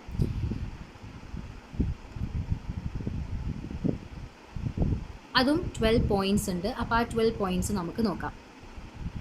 ഫസ്റ്റ് വൺ നേരത്തെ പറഞ്ഞ പോലെ examine the charter or trust deed under which the hospital has been set up and take a special note of the provisions affecting the accounts. ആദ്യം നമ്മൾ ആ സ്ഥാപനം, ആ ഹോസ്പിറ്റൽ എന്ത് ട്രസ്റ്റ് ഡീഡ് അടിസ്ഥാനത്തിലാണ്. ചാർട്ടർ എന്ന് വെച്ചാൽ അവരുടെ മൊത്തം കാര്യങ്ങൾ, അവരുടെ എങ്ങനെ മുന്നോട്ട് പോകണം, അവരുടെ ഒബ്ജക്റ്റീവ്സ് തുടങ്ങിയ കാര്യങ്ങൾ ഫുള്ള് പറയുന്ന അവരുടെ ഒരു ലോ ബുക്ക് എന്ന് വേണമെങ്കിൽ പറയാം. അവരുടെ എല്ലാ നിയമവശങ്ങളും ഇൻക്ലൂഡ് ചെയ്തിട്ടുള്ള, അല്ലെങ്കിൽ അവരുടെ എല്ലാ കാര്യങ്ങളും ഇൻക്ലൂഡ് ചെയ്തിട്ടുള്ള ഒരു ബുക്കാണ്. ആ ഹോസ്പിറ്റൽ എങ്ങനെ പ്രവർത്തിക്കണമെന്ന് എല്ലാ കാര്യങ്ങളും പറയുന്ന ഒരു ബുക്കാണ് ട്രസ്റ്റ് ഡീഡ് അല്ലെങ്കിൽ ചാർട്ടർ എന്ന് പറയാം. അപ്പോൾ ഓഡിറ്റർ വരുന്ന സമയത്ത് ആദ്യം നോക്കേണ്ടത് അവരുടെ ട്രസ്റ്റ് ഡീഡ് അല്ലെങ്കിൽ ചാർട്ടറാണ്. അതായത് എന്തിൻ്റെ അടിസ്ഥാനത്തിലാണോ ഹോസ്പിറ്റൽ സെറ്റപ്പ് ചെയ്തിരിക്കുന്നത് ആ ട്രസ്റ്റ് ഡീഡ് വേണം നോക്കാൻ. എന്നിട്ട് അക്കൗണ്ട്സുമായിട്ട് ബന്ധപ്പെട്ട എന്തെങ്കിലും പ്രൊവിഷൻ ഉണ്ടെങ്കിൽ ഒന്ന് നോട്ട് ചെയ്യാൻ വേണം. അത് വേണം ആദ്യം ചെയ്യാൻ. Then check the letter of appointment to ascertain the scope of responsibilities. പിന്നെ അപ്പോയിൻമെൻറ്റ് ലെറ്റേഴ്സ് നോക്കണം. ഓരോ സ്റ്റാഫുകൾക്കും അവിടെയുള്ള ഓരോ ആൾക്കാർക്കും കൊടുത്തിരിക്കുന്ന ലെറ്റർ ഓഫ് അപ്പോയിൻമെൻറ്റ് ചെക്ക് ചെയ്യണം. എങ്കിൽ മാത്രമേ ഓരോരുത്തരുടെയും ഉത്തരവാദിത്തങ്ങൾ മനസ്സിലാക്കാൻ പറ്റത്തുള്ളൂ ഓഡിറ്ററിന്. സോ അത് വേണം പിന്നെ നോക്കാൻ. Examine that the appointment of the staff, payment of salary etcetera are duly authorised. അതുപോലെ തന്നെ പിന്നെ നോക്കേണ്ടത് സ്റ്റാഫിനെ അപ്പോയിൻറ്റ് ചെയ്തതായിക്കോട്ടെ, അവർക്ക് സാലറി കൊടുത്തതായിക്കോട്ടെ, അതൊക്കെ അതിന് അധികാരമുള്ള ആൾക്കാർ തന്നെയാണോ നിലവിൽ ചെയ്തുകൊണ്ടിരിക്കുന്നത് എന്നുള്ളത് ഓഡിറ്റർ ചെക്ക് ചെയ്യണം. പിന്നെ പാസ്റ്റ് മിനിറ്റ് ബുക്ക്, ഇടയ്ക്കിടയ്ക്ക് മീറ്റിംഗ് നടത്തുന്ന സമയത്ത് മിനിറ്റ്സ് ബുക്ക് അവർ പ്രിപ്പയർ ചെയ്യും. സോ മുന്നത്തെ വർഷങ്ങളിലെ പാസ്റ്റിലുള്ള മിനിറ്റ് ബുക്കുകൾ നോക്കുക. Vouch the collection from patients with copies of bills on entries in bill register. പിന്നെ അതുപോലെ പേഷ്യൻസ് അവരുടെ ട്രീറ്റ്മെൻറ്റ് കഴിയുമ്പോഴത്തേക്ക് അവരുടെ കയ്യിൽ നിന്ന് നമ്മൾ പൈസ കളക്ട് ചെയ്യുമല്ലോ. സോ പേഷ്യൻസിൻ്റെ കയ്യിൽ നിന്ന് കളക്ട് ചെയ്തിരിക്കുന്ന എമൗണ്ട് ബില്ലിൻ്റെ അടിസ്ഥാനത്തിൽ വേണം വൗച്ച് ചെയ്യാനായിട്ട്. ബില്ലിൻ്റെ കോപ്പി എന്തായാലും അവർക്ക് കൊടുക്കുന്ന ബില്ലിൻ്റെ കോപ്പി ഹോസ്പിറ്റലിൽ അവർ സൂക്ഷിച്ചിട്ടാണ് ബില്ലിൻ്റെ കോപ്പി അവർക്ക് കൊടുക്കുക. ബില്ല് കൊടുക്കുമ്പോൾ കോപ്പി നമ്മുടെ ഹോസ്പിറ്റലിൽ റീറ്റെയിൻ ചെയ്യും. സോ ആ കോപ്പീസുമായിട്ട് ചേർത്ത് പേഷ്യൻസിൽ നിന്ന് കളക്ട് ചെയ്ത എമൗണ്ട് എത്രയാണെന്നുള്ളത് വൗച്ച് ചെയ്യണം. Examine, evaluate and verify the system of internal check, internal control and determine the nature, timing and extent of audit procedure. അതുപോലെ തന്നെ ആ സ്ഥാപനത്തിനകത്ത് ഇൻറ്റേർണൽ ചെക്ക് എങ്ങനെയാണ്, ഇൻറ്റേർണൽ കൺട്രോൾസ് എങ്ങനെയാണ് എന്നുള്ളത്, അതൊക്കെ രണ്ടും എന്താണെന്നുള്ളത് ആദ്യമേ ബേസിക് പറഞ്ഞു. സോ അത് രണ്ടും എങ്ങനെയാണെന്ന് ഓഡിറ്റർ ചെക്ക് ചെയ്യണം. മാത്രമല്ല അത് ചെക്ക് ചെയ്തതിന് ശേഷം എത്ര എക്സ്റ്റെൻറ്റിൽ, ഏത് രീതിക്ക്, ഏതൊക്കെ ടൈമിൽ ഓഡിറ്റ് പ്രൊസീജിയർ അപ്ലൈ ചെയ്യണം എന്നുള്ളത് ഓഡിറ്റർ ഡിസൈഡ് ചെയ്യാൻ വേണം. സോ ഇത്രയും കാര്യങ്ങളാണ് ആദ്യം അവരുടെ ട്രസ്റ്റ് ഡീഡ് അല്ലെങ്കിൽ ചാർട്ടർ നോക്കി ഇമ്പോർട്ടൻ്റ് ആയിട്ടുള്ള പ്രൊവിഷൻ പ്രൊവിഷൻസ് നോട്ട് ചെയ്യണം. ലെറ്റർ ഓഫ് അപ്പോയിൻമെൻറ്റ് നോക്കിയിട്ട് അവരുടെ ഉത്തരവാദിത്തങ്ങൾ റെസ്പോൺസിബിലിറ്റീസ് എത്രത്തോളം ഉണ്ടെന്ന് മനസ്സിലാക്കണം. ഇതൊക്കെ ചെയ്തിരിക്കുന്നത് അതിന് അതോറിറ്റിയുള്ള ആൾ തന്നെയാണോ എന്ന് ഉറപ്പുവരുത്തണം. പാസ്റ്റിലുള്ള മിനിറ്റ് ബുക്കുകൾ നോക്കണം. പേഷ്യൻസിൽ നിന്ന് കളക്ട് ചെയ്തിരിക്കുന്ന എമൗണ്ട് ബില്ലുമായിട്ട് കമ്പയർ ചെയ്ത് അത് നോക്കണം. പിന്നെ ഇൻറ്റേർണൽ ചെക്ക്, ഇൻറ്റേർണൽ കൺട്രോൾ, അതുപോലെ ഏത് എക്സ്റ്റെൻറ്റ് വരെയൊക്കെ അവരുടെ ഓഡിറ്റ് പ്രൊസീജിയർ ചെയ്യണം എന്നൊക്കെ ഉള്ളത് ഡിസൈഡ് ചെയ്യണം. ഓക്കെ. പിന്നെ in case of legacies and donations which are received for specific purpose, it should be ensured that any income from it is not utilized for any other purpose. അതായത് ഇപ്പോൾ നമ്മൾ നേരത്തെ പറഞ്ഞ പോലത്തെ ഡൊണേഷൻ തന്നെയാണ്. അതായത് ലെഗസി എന്ന് പറഞ്ഞു കഴിഞ്ഞാൽ ഒരു വ്യക്തി അവരുടെ മരണത്തിന് ശേഷം അവർ മുന്നേ എഴുതി വെക്കും, എൻ്റെ മരണത്തിന് ശേഷം ഇത്രയും എമൗണ്ട് അല്ലെങ്കിൽ എൻ്റെ ഇത്രയും പ്രോപ്പർട്ടി ഈ ഹോസ്പിറ്റലിന് വേണ്ടി എന്നുള്ള രീതിക്ക് മുന്നേ എഴുതി വെക്കുന്നതിനെയാണ് ലെഗസി എന്ന് പറയുക. അതായത് ഒരു ഡിസീസ്ഡ് പേഴ്സൻ്റെ വിൽ പ്രകാരം അയാൾ കൊടുക്കുന്നതിനെയാണ് ലെഗസി. ഡിസീസ്ഡ് പേഴ്സൺ എന്ന് വെച്ചാൽ മരണപ്പെട്ട വ്യക്തി അയാൾ ജീവിച്ചിരുന്ന സമയത്ത് അയാളുടെ താല്പര്യപ്രകാരം എഴുതി വെച്ചിരിക്കുന്നതാണ്. അയാളുടെ മരണശേഷം ആ എമൗണ്ട് നേരെ എന്ത് ചെയ്യും, ആ സ്ഥാപനത്തിന് പർട്ടിക്കുലർ ട്രസ്റ്റിനായാലും അവിടെ, അല്ലെങ്കിൽ ഹോസ്പിറ്റലിനാണെങ്കിൽ അവിടെ, അല്ലെങ്കിൽ എഡ്യൂക്കേഷൻ ഇൻസ്റ്റിറ്റ്യൂഷൻ ആണെങ്കിൽ അവിടെ, അപ്പോൾ അതിലോട്ട് വരും. അങ്ങനെ കൊടുക്കുന്ന എമൗണ്ടിനാണ് ലെഗസി എന്ന് പറയാം. മരണത്തിന് ശേഷം അയാളുടെ സ്വമേധയായിട്ടുള്ള താല്പര്യപ്രകാരം കൊടുക്കുന്ന എമൗണ്ടാണ് ലെഗസി. അപ്പോൾ ലെഗസി ആയിക്കോട്ടെ അല്ലെങ്കിൽ ഡൊണേഷൻ ആയിക്കോട്ടെ, അങ്ങനെ കിട്ടുന്നത് ചില പ്രത്യേക പർപ്പസിന് സ്പെസിഫിക്കലി ഇന്ന കാര്യത്തിനെന്ന് പറഞ്ഞ് തരികയാണെങ്കിൽ അത് ആ കാര്യത്തിന് തന്നെയാണോ ആ ഇൻകം യൂട്ടിലൈസ് ചെയ്തിരിക്കുന്നത് എന്നുള്ളത് എന്ത് ചെയ്യണം, ഓഡിറ്റർ ചെക്ക് ചെയ്യണം. പിന്നെ government grant or grants from local body should be verified with reference to the correspondence with the concerned authority. ഗവൺമെൻറ്റിൽ നിന്ന് ഇടയ്ക്കിടയ്ക്ക് നമുക്ക് ആനുകൂല്യങ്ങൾ, ഗ്രാൻഡുകൾ കിട്ടും. അല്ലാതെ ലോക്കലായിട്ടുള്ള അതോറിറ്റീസിൽ നിന്ന് നമുക്ക് അധികാരത്തിൽ നിന്ന് നമുക്ക് ഈ പറഞ്ഞ പോലെ ഗ്രാൻഡുകൾ കിട്ടും. ചെറിയ ചെറിയ ഗ്രാൻഡ്, അല്ലാതെ ഗവൺമെൻറ്റിൽ നിന്ന് വലിയ വലിയ ഗ്രാൻഡുകൾ കിട്ടും. ഒരു അഡീഷണൽ ബിൽഡിംഗ് കെട്ടാൻ, അല്ലെങ്കിൽ കുറച്ച് ബെഡുകൾ ഇൻസ്റ്റാൾ ചെയ്യാനായിട്ട്, അപ്പോൾ അങ്ങനെയൊക്കെ കുറച്ച്, അല്ലെങ്കിൽ ഒരു IC യൂണിറ്റ് കൂട്ടാനായിട്ട്, അപ്പോൾ അങ്ങനെയൊക്കെ അവർക്ക് എന്ത് ചെയ്യും, എമർജൻസി വാർഡ് കൂട്ടാൻ, അങ്ങനെയൊക്കെ ഇടയ്ക്കിടയ്ക്ക് എന്ത് ചെയ്യും, ഈ പറഞ്ഞ പോലെ ഗ്രാൻഡുകൾ കിട്ടും. അല്ലെങ്കിൽ ലോക്കൽ ഗ്രാൻഡായിട്ട് ചെറിയ ചെറിയ എമൗണ്ടുകൾ കിട്ടും. അപ്പോൾ അതൊക്കെ കിട്ടിയിരിക്കുന്നത് കറക്റ്റ് ഒന്ന് ചെയ്യണം, ചെക്ക് ചെയ്യണം, ഓഡിറ്റർ ചെക്ക് ചെയ്യണം. പിന്നെ clear distinction should be made between the items of capital and revenue. പിന്നെ ക്യാപിറ്റൽ ഐറ്റംസിന് അങ്ങനെയും റവന്യൂ ഐറ്റംസിനെ ക്ലിയർ ആയിട്ട് വേർതിരിച്ച് ഡിസ്റ്റിങ് ചെയ്ത് തന്നെ കാണിച്ചിട്ടുണ്ടാവണം. അത് പിന്നെ physically verify the investment, fixed assets and inventories. പിന്നെ നേരിട്ട് പോയി അവർക്ക് എന്തൊക്കെ ഇൻവെസ്റ്റ്മെൻറ്റ് ഉണ്ടെന്ന് ചെക്ക് ചെയ്യണം. അവരുടെ ഇൻവെൻട്രീസുകൾ നോക്കണം. ഇൻവെൻട്രി ഓരോ സ്ഥാപനത്തിനും ഓരോന്നാണ്. ഇപ്പോൾ ഹോസ്പിറ്റൽസിൻ്റെ ഇൻവെൻട്രീസ് അറിയാമല്ലോ, അപ്പോൾ അതായിരിക്കും. അവരുടെ ഫിക്സ്ഡ് അസറ്റ്സ് തുടങ്ങിയ കാര്യങ്ങളൊക്കെ വെരിഫൈ ചെയ്യണം. പിന്നെ check that adequate depreciation has been provided on. ഇപ്പോൾ ഡിപ്രീഷ്യബിൾ അസറ്റുകൾ ഒരുപാട് ഉണ്ടാവും അവിടെ.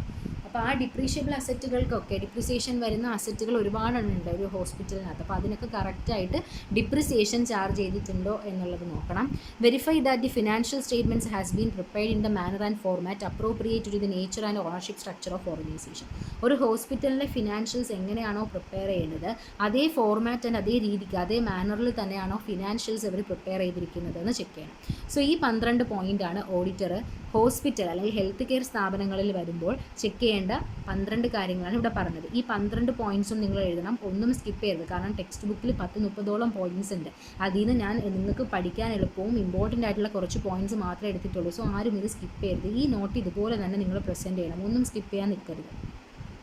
പോയിൻ്റായിട്ട് തന്നെ നിങ്ങൾ പ്രസൻറ്റ് ചെയ്താൽ മതി. ആൻഡ് ഓൾസോ ഈ യെല്ലോ ഹൈലൈറ്റർ യൂസ് ചെയ്തിരിക്കുന്നതിന് താഴെ അണ്ടർലൈൻ ചെയ്യണം. ഞാൻ യെല്ലോ ഹൈലൈറ്റർ നിങ്ങൾക്ക് പഠിക്കാൻ എളുപ്പത്തിന് ഒന്ന് എഴുതിയതാണ്. ഇത് നിങ്ങൾ എക്സാമിന് എഴുതുമ്പോൾ ഈ യെല്ലോ ഹൈലൈറ്റർ ഞാൻ യൂസ് ചെയ്തിരിക്കുന്ന പോർഷനിൽ നിങ്ങൾ നിങ്ങളുടെ പേന കൊണ്ടൊരു അണ്ടർലൈൻ കൊടുക്കണം ഓരോ പോയിൻറ്റിലും. അപ്പോൾ നിങ്ങളുടെ ഒന്നും കൂടി നിങ്ങളുടെ ആൻസർ ഒന്നും കൂടി ഒന്ന് ഹൈലൈറ്റ് ആവും. ഓക്കെ, അപ്പോൾ ഇതൊന്നും കൂടി പറയാം. ആദ്യം എന്ത് ചെയ്യണം, അവരുടെ ചാർട്ടർ അല്ലെങ്കിൽ ട്രസ്റ്റ് ഡീഡ് നോക്കി പ്രൊവിഷൻസ് ഒന്ന് നോട്ട് ചെയ്യണം. ലെറ്റർ ഓഫ് അപ്പോയിൻമെൻറ്റ് നോക്കി അവരുടെ ഉത്തരവാദിത്തങ്ങൾ നോക്കണം. ഈ ലെറ്റർ ഓഫ് അപ്പോയിൻമെൻറ്റും പേയ്മെൻറ്റും ഒക്കെ നടക്കുന്നത് അതിന് അധികാരമുള്ള വ്യക്തികളാണോ എന്ന് നോക്കണം. പാസ്റ്റിലുള്ള മിനിറ്റ് ബുക്കുകൾ നോക്കണം. പേഷ്യൻസിൽ നിന്ന് കളക്ട് ചെയ്തിരിക്കുന്ന എമൗണ്ട് ബില്ലുമായിട്ട് ചേർത്ത് കമ്പയർ ചെയ്ത് നോക്കണം. അതുപോലെ ഇൻറ്റേർണൽ കൺട്രോൾ, ഇൻറ്റേർണൽ ചെക്കൊക്കെ നോക്കി ഓഡിറ്റ് പ്രൊസീജിയർ ഏത് എക്സ്റ്റെൻറ്റ് വരെ ചെയ്യണം എന്നുള്ളത് ഡിസൈഡ് ചെയ്യണം. അതുപോലെ ലെഗസി, ഡൊണേഷനൊക്കെ കിട്ടിയിരിക്കുന്നത് അതാത് പർപ്പസിന് തന്നെയാണോ ഉപയോഗിച്ചിരിക്കുന്നത് എന്ന് നോക്കണം.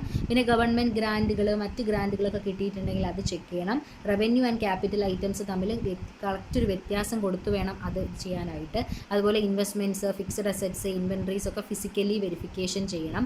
പിന്നെ ഡിപ്രീഷ്യബിൾ അസറ്റിന് തന്നെ ഡിപ്രിസിയേഷൻ ചാർജ് ചെയ്തിട്ടുണ്ടോ എന്ന് നോക്കണം. പിന്നെ ഫിനാൻഷ്യൽസ് പ്രിപ്പയർ ചെയ്തിരിക്കുന്നത് കറക്റ്റ് അതിന് വേണ്ട ആ ഒരു രീതിക്ക് അതേ മാനറിൽ തന്നെയാണോ ചെയ്തിരിക്കുന്നത് എന്നുള്ളതും ഓഡിറ്റർ ചെക്ക് ചെയ്യണം. ഓക്കെ, അപ്പോൾ ഇത്രയേ ഉള്ളൂ. Charter of trust deed, letter of appointment and payment of salary, past minute books, collection from patients, internal control, internal check, legacies, donation, government grant or grant from local bodies, clear distinction between capital revenue, investment, adequate depreciation, financial statements. ഈ point പഠിച്ചു വെച്ചാൽ തന്നെ എഴുതിക്കൂടെ?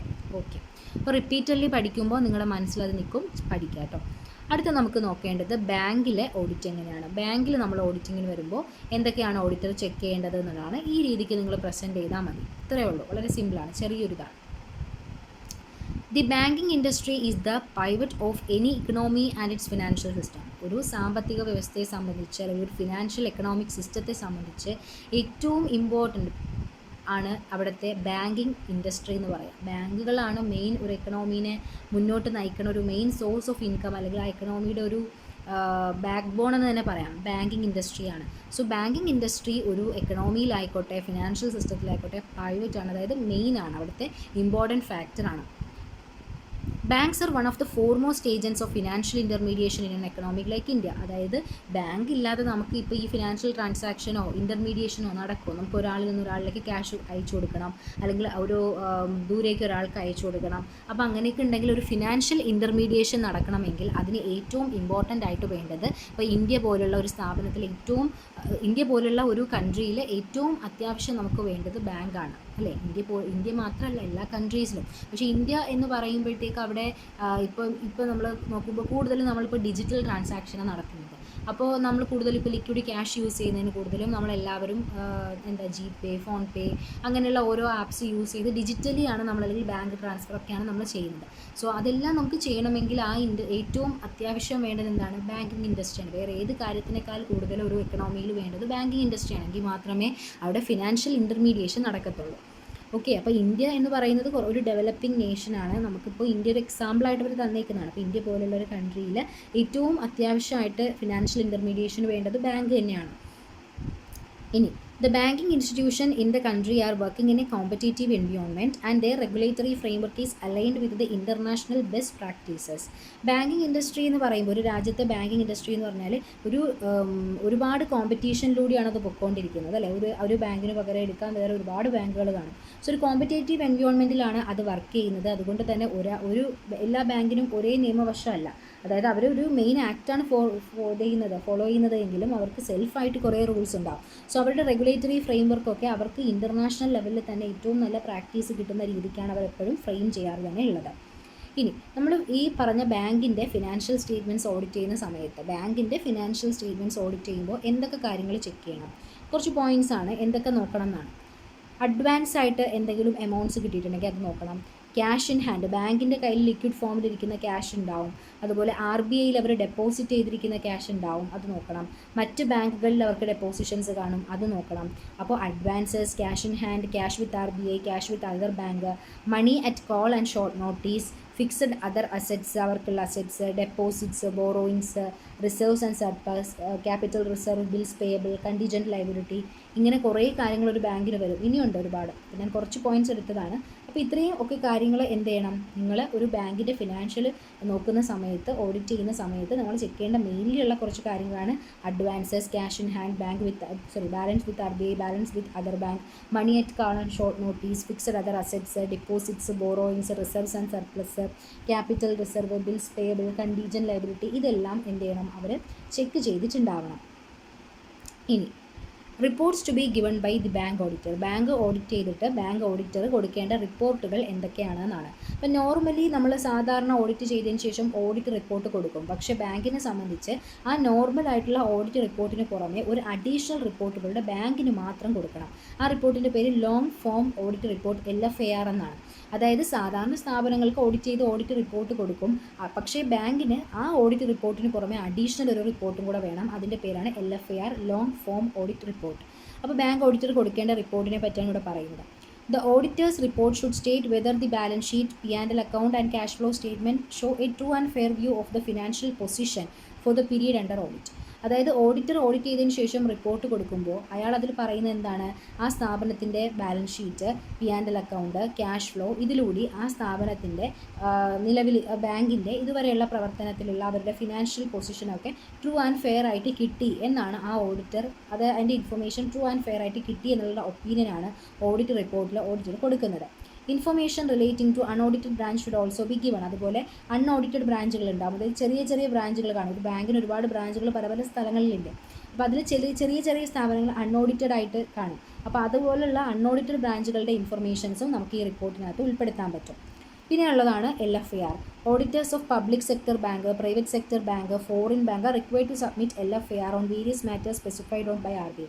RBI ചില reserve bank ചില പ്രത്യേക കാര്യങ്ങൾ പറയും. So അതിനെ സംബന്ധിച്ച് പബ്ലിക് ബാങ്ക് ആയിക്കോട്ടെ, പ്രൈവറ്റ് ബാങ്ക് ആയിക്കോട്ടെ, അല്ലാത്ത ഫോറിൻ ബാങ്ക് ആയിക്കോട്ടെ, ഇവരെല്ലാം നോർമൽ റിപ്പോർട്ടിന് പുറമെ LFAR കൂടി എന്ത് ചെയ്യണം, RBI പറഞ്ഞിരിക്കുന്ന കാര്യങ്ങളെ സംബന്ധിച്ചിട്ട് LFAR കൂടി അഡീഷണൽ ആയിട്ടൊരു റിപ്പോർട്ട് പ്രിപ്പയർ ചെയ്യണം. സോ ഇത്രയാണ് ബാങ്ക് ഓഡിറ്റിനെ പറ്റി ചോദിച്ചാൽ നിങ്ങൾ എഴുതേണ്ടത്.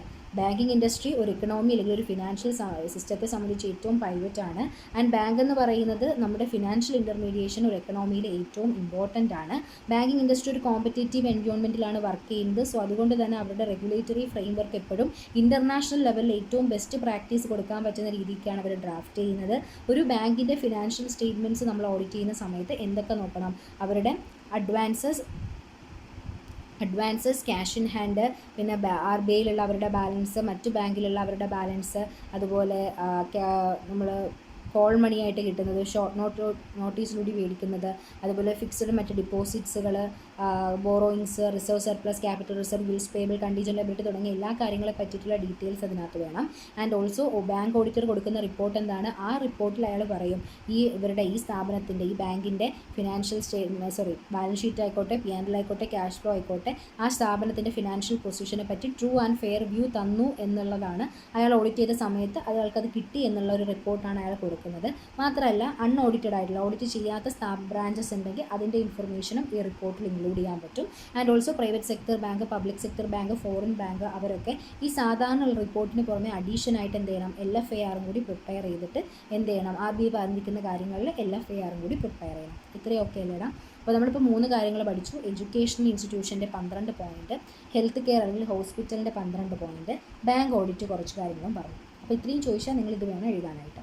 നെക്സ്റ്റ് നമ്മൾ പഠിക്കുന്നത് കോപ്പറേറ്റീവ് സൊസൈറ്റീസ് ആണ്, വലുതാണ്. ഈ 7 ടൈപ്പ് ഓഫ് അണ്ടർടേക്കിങ്സിൽ, ഡിഫറെൻറ്റ് ടൈപ്പ് ഓഫ് അണ്ടർടേക്കിങ്സിൽ വലുതെന്ന് പറയുന്നത് കോപ്പറേറ്റീവ് സൊസൈറ്റിയാണ്, ബാക്കിയൊക്കെ ചെറുതാണ്.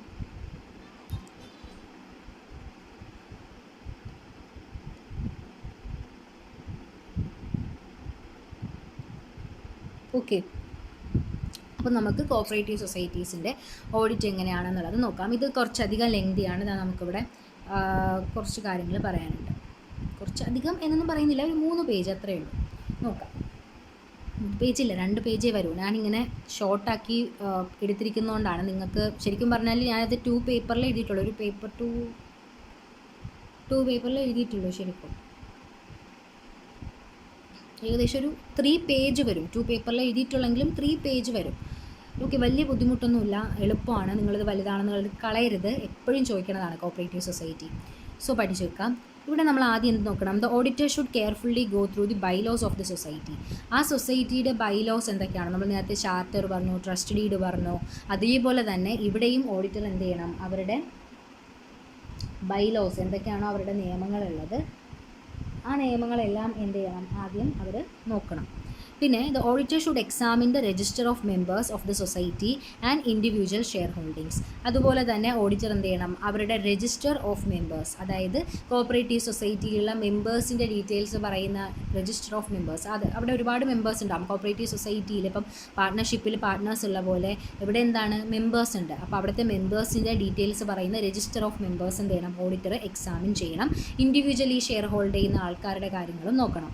Cash receipt on account of share capital should vouch with register of members. അതുപോലെ ഈ രജിസ്റ്റർ ഓഫ് മെമ്പേഴ്സിലെ മെമ്പേഴ്സിൻ്റെ പേരിന് നേർക്ക് അവരെത്ര ഷെയർ ഹോൾഡ് ചെയ്യുന്നുണ്ട് എന്നുള്ള ഷെയർ ക്യാപിറ്റലിലെ ഡീറ്റെയിൽസ് കാണും. സോ അതും അവരെന്ത് ചെയ്യണം, അതിൻ്റെ ക്യാഷ് റെസിപ്റ്റുകളും ഓഡിറ്റർ ചെക്ക് ചെയ്യണം. Cash received against sale should vouched with the cash memos and invoices issued to customer. അതുപോലെ സെയിൽസ് നടത്തുമ്പോൾ അതിന് അഗെയിൻസ്റ്റ് അവർക്ക് എന്ത് കിട്ടും? ക്യാഷ് കിട്ടും. സോ അത് അവർ ചെക്ക് ചെയ്യണം. മാത്രമല്ല കസ്റ്റമേഴ്സിന് എന്ത് കൊടുക്കും? ഇൻവോയ്സസ് ഇഷ്യൂ ചെയ്ത് കൊടുക്കും, ബില്ലുകൾ കൊടുക്കും.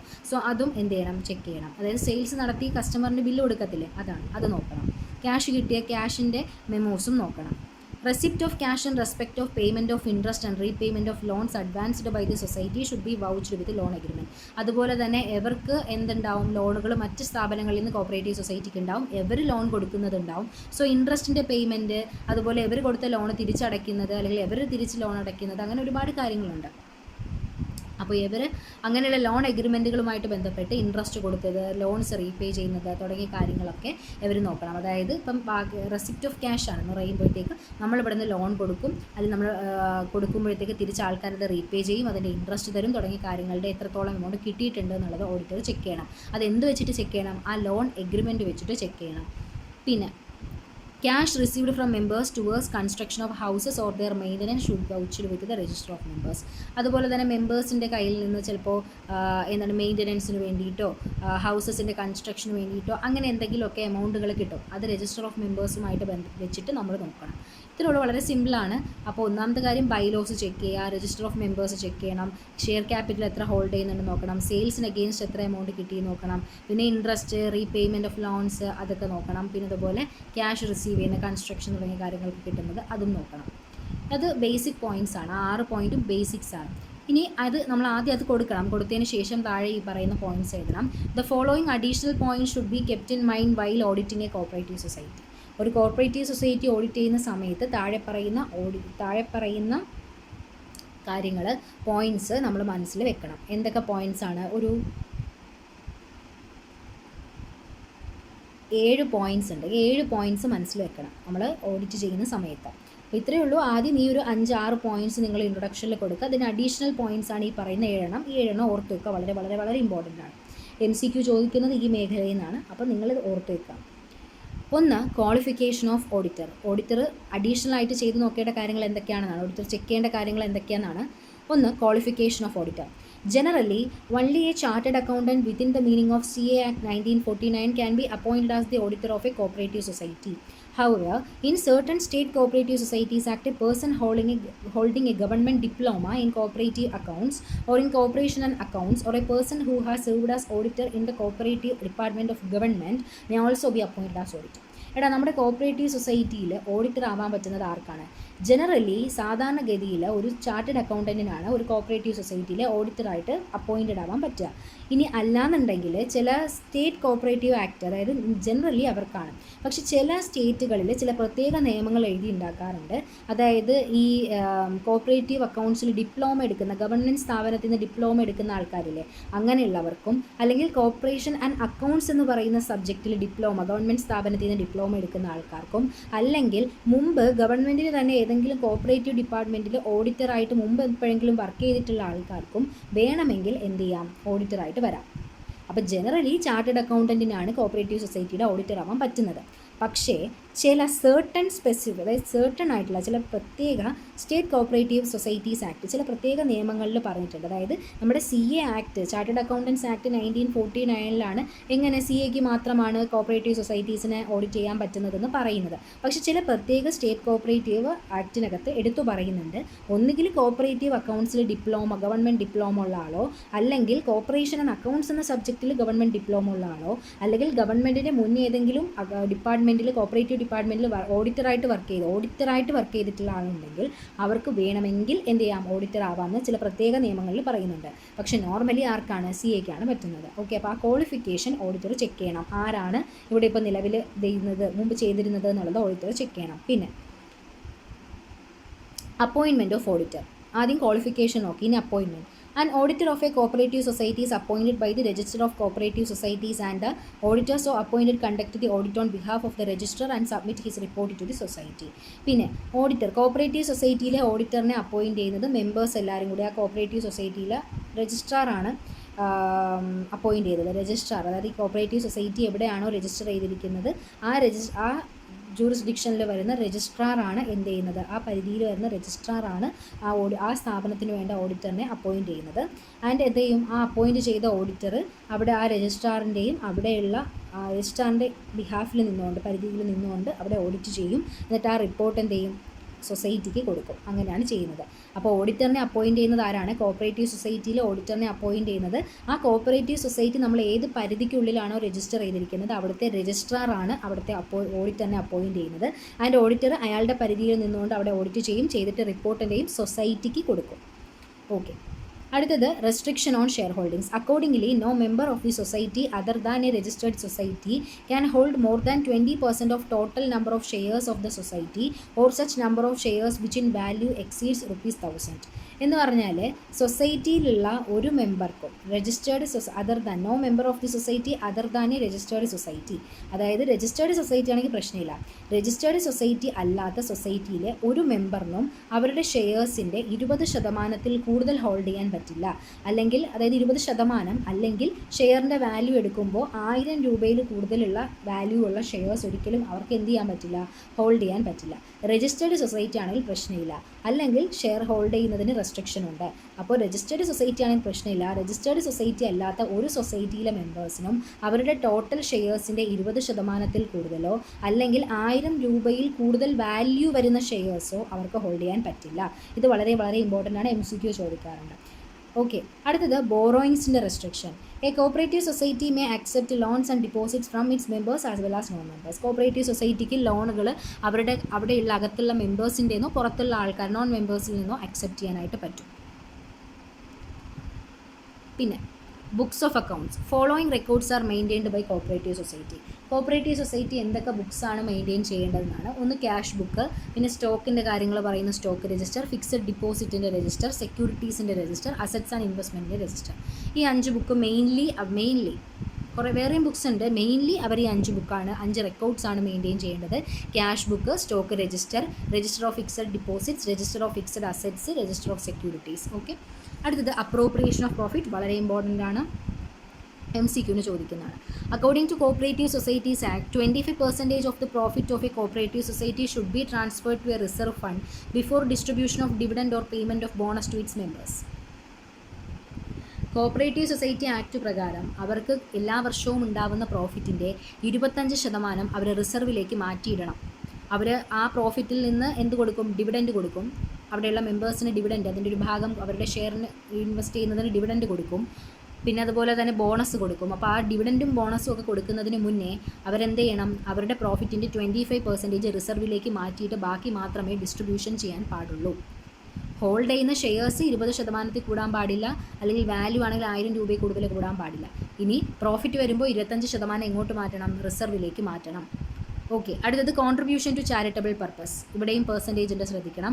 According to cooperative societies act registered society may within the sanction of the registrar contribute an amount not exceeding 10% of net profit remaining after compulsory transfer to reserve fund for any charitable purpose. അപ്പോൾ cooperative societies act പ്രകാരം ആ cooperative സൊസൈറ്റിയുടെ പരിധിയിൽ വരുന്ന രജിസ്ട്രാറിൻ്റെ sanction, അയാളുടെ എന്താണ് ആ ഒരു ഓതറൈസേഷൻ ഉണ്ടെങ്കിൽ, സാങ്ഷൻ ഉണ്ടെങ്കിൽ നമുക്ക് എന്ത് ചെയ്യാം, നമുക്ക് കിട്ടുന്ന പ്രോഫിറ്റിൻ്റെ, അതായത് നമ്മുടെ റിസർവിലേക്ക് മാറ്റണം. എന്ത് കഴിഞ്ഞാൽ പ്രോഫിറ്റ് എന്തായാലും പ്രോഫിറ്റിൻ്റെ 25% നിർബന്ധമായി റിസർവിലേക്ക് മാറ്റിയേ പറ്റൂ. അപ്പോൾ റിസർവിലേക്ക് മാറ്റി കമ്പൽസറിലി ട്രാൻസ്ഫർ ചെയ്യണം. ആ കമ്പൽസറിലി ട്രാൻസ്ഫർ ചെയ്തതിന് ശേഷം ബാക്കിയുള്ളതാണ് ഡിവിഡൻഡായിട്ടും ബോണസായിട്ടും കൊടുക്കുന്നത്. സോ ആ കമ്പൽസറി ട്രാൻസ്ഫർ 25% കഴിഞ്ഞതിന് ശേഷം ബാക്കിയുള്ള പ്രോഫിറ്റിൻ്റെ 10% രജിസ്ട്രാറിൻ്റെ സാങ്ഷൻ കൂടി ഉണ്ടെങ്കിൽ അവർക്ക് എന്ത് ചെയ്യാം, വേണമെങ്കിൽ, നിർബന്ധമില്ല, വേണമെങ്കിൽ ചാരിറ്റിക്ക് കൊടുക്കാം. എന്നിട്ട് ബാക്കി 10% കഴിഞ്ഞ് ബാക്കിയുള്ള പോർഷൻ അവർക്ക് എന്ത് ചെയ്യാം, അവർക്ക് ഡിവൈഡ് ചെയ്യാം. അല്ലെങ്കിൽ അവർക്ക് ആ 25 മാറ്റിയിട്ട് ബാക്കി 75 ഡിവൈഡ് ചെയ്യാം, അല്ലെങ്കിൽ 10 കൂടി മാറ്റി 65 ഡിവൈഡ് ചെയ്യാം. സോ രജിസ്ട്രാറിൻ്റെ സാങ്ഷൻ ഉണ്ടെങ്കിൽ 10% അവർക്ക് എന്ത് ചെയ്യാം, ചാരിറ്റിക്ക് കൊടുക്കാനായിട്ട് പറ്റും. സോ ഇത്രയേ ഉള്ളൂ കോപ്പറേറ്റീവ് സൊസൈറ്റീസിൻ്റെ ഓഡിറ്റ്. അപ്പോൾ ഇത്രയേ ഉള്ളൂ. ഒന്നുകൂടി പറയാം. കോപ്പറേറ്റീവ് സൊസൈറ്റീസിൻ്റെ ഓഡിറ്റ് എന്ന് പറയുമ്പോൾ ആദ്യം എന്ത് ചെയ്യണം, ഓഡിറ്റർ അവരുടെ ബൈലോസ് നോക്കണം. പിന്നെ അവരുടെ രജിസ്റ്റർ ഓഫ് മെമ്പേഴ്സ് നോക്കണം, ഇൻഡിവിജ്വൽ ഷെയർ ഹോൾഡിങ്സ് തുടങ്ങിയ കാര്യങ്ങൾ നോക്കണം. പിന്നെ ഷെയർ ക്യാപിറ്റലുമായിട്ട് ബന്ധപ്പെട്ട് എങ്ങനെയാണ് അവരുടെ ക്യാഷ് റെസിപ്റ്റ് എന്നുള്ളത് നോക്കണം. സെയിൽസുമായിട്ട് ബന്ധപ്പെട്ടുള്ള ക്യാഷ് നോക്കണം, അതുപോലെ ക്യാഷ് മെമ്മോ വെച്ചിട്ട് ക്യാഷ് നോക്കണം, അതുപോലെ കസ്റ്റമറിന് ഇഷ്യൂ ചെയ്തേക്കുന്ന ഇൻവോയ്സ് നോക്കണം. പിന്നെ ഇൻട്രസ്റ്റ് പേ ചെയ്യുന്നത്, ലോൺ റീപേ ചെയ്യുന്നത്, അതൊക്കെ ആയിട്ട് ബന്ധപ്പെട്ട ക്യാഷിൻ്റെ കാര്യങ്ങൾ നോക്കണം. പിന്നെ അല്ലാതെ എന്തെങ്കിലും മെയിൻ്റനൻസിനോ അങ്ങനെയൊക്കെ ക്യാഷ് വന്നിട്ടുണ്ടെങ്കിൽ, മെമ്പേഴ്സിൻ്റെ കയ്യിൽ നിന്ന് വന്നിട്ടുണ്ടെങ്കിൽ അത് നോക്കണം. അഡീഷണൽ പോയിൻറ്റ്സ് എന്ന് പറയുമ്പോൾ ആദ്യം നോക്കേണ്ടത് ക്വാളിഫിക്കേഷൻ ആണ്. അതായത് ഒരു ചാർട്ടേഡ് അക്കൗണ്ടൻറ്റിനാണ് ജനറലി ഒരു കോപ്പറേറ്റീവ് സൊസൈറ്റീനെ ഓഡിറ്റ് ചെയ്യാൻ പറ്റുന്നത്. പക്ഷേ ചില പ്രത്യേക സ്റ്റേറ്റ് കോപ്പറേറ്റീവ് ആക്ടിൽ പറയുന്നുണ്ട്, ഒന്നുകിൽ ഗവൺമെൻറ് സ്ഥാപനത്തിൽ നിന്ന് ഡിപ്ലോമ, കോർപ്പറേഷനിൽ ഡിപ്ലോമ ഉള്ള ആൾക്കാരോ, അല്ലെങ്കിൽ കോർപ്പറേഷൻ ആൻഡ് അക്കൗണ്ട് എന്ന സബ്ജക്റ്റിൽ ഡിപ്ലോമ ഉള്ള ആൾക്കാരോ, അല്ലെങ്കിൽ മുൻപ് ഗവൺമെൻറ്റിൻ്റെ തന്നെ ഏതെങ്കിലും ഡിപ്പാർട്ട്മെൻറ്റിൽ ഓഡിറ്ററായിട്ട് നിന്നിട്ടുള്ള ആളാണെങ്കിൽ അവർക്ക് എന്ത് ചെയ്യാം, ഓഡിറ്ററായിട്ട് ഇരിക്കാം എന്ന് പറയുന്നുണ്ട്. പിന്നെ പറഞ്ഞ അപ്പോയിൻമെൻ്റ് ആണ്. ഒരു ഓഡിറ്ററിനെ, കോപ്പറേറ്റീവ് സൊസൈറ്റിയിലെ ഓഡിറ്ററിനെ അപ്പോയിൻറ്റ് ചെയ്യുന്നത് രജിസ്ട്രാറാണ്. എന്നിട്ട് എന്ത് ചെയ്യും, ആ രജിസ്ട്രാറിൻ്റെ ബിഹാഫിൽ നിന്നുകൊണ്ട് ഓഡിറ്റർ ഓഡിറ്റ് ചെയ്തിട്ട് ആ റിപ്പോർട്ട് ആർക്ക് കൊടുക്കും, സൊസൈറ്റിക്ക് കൊടുക്കും.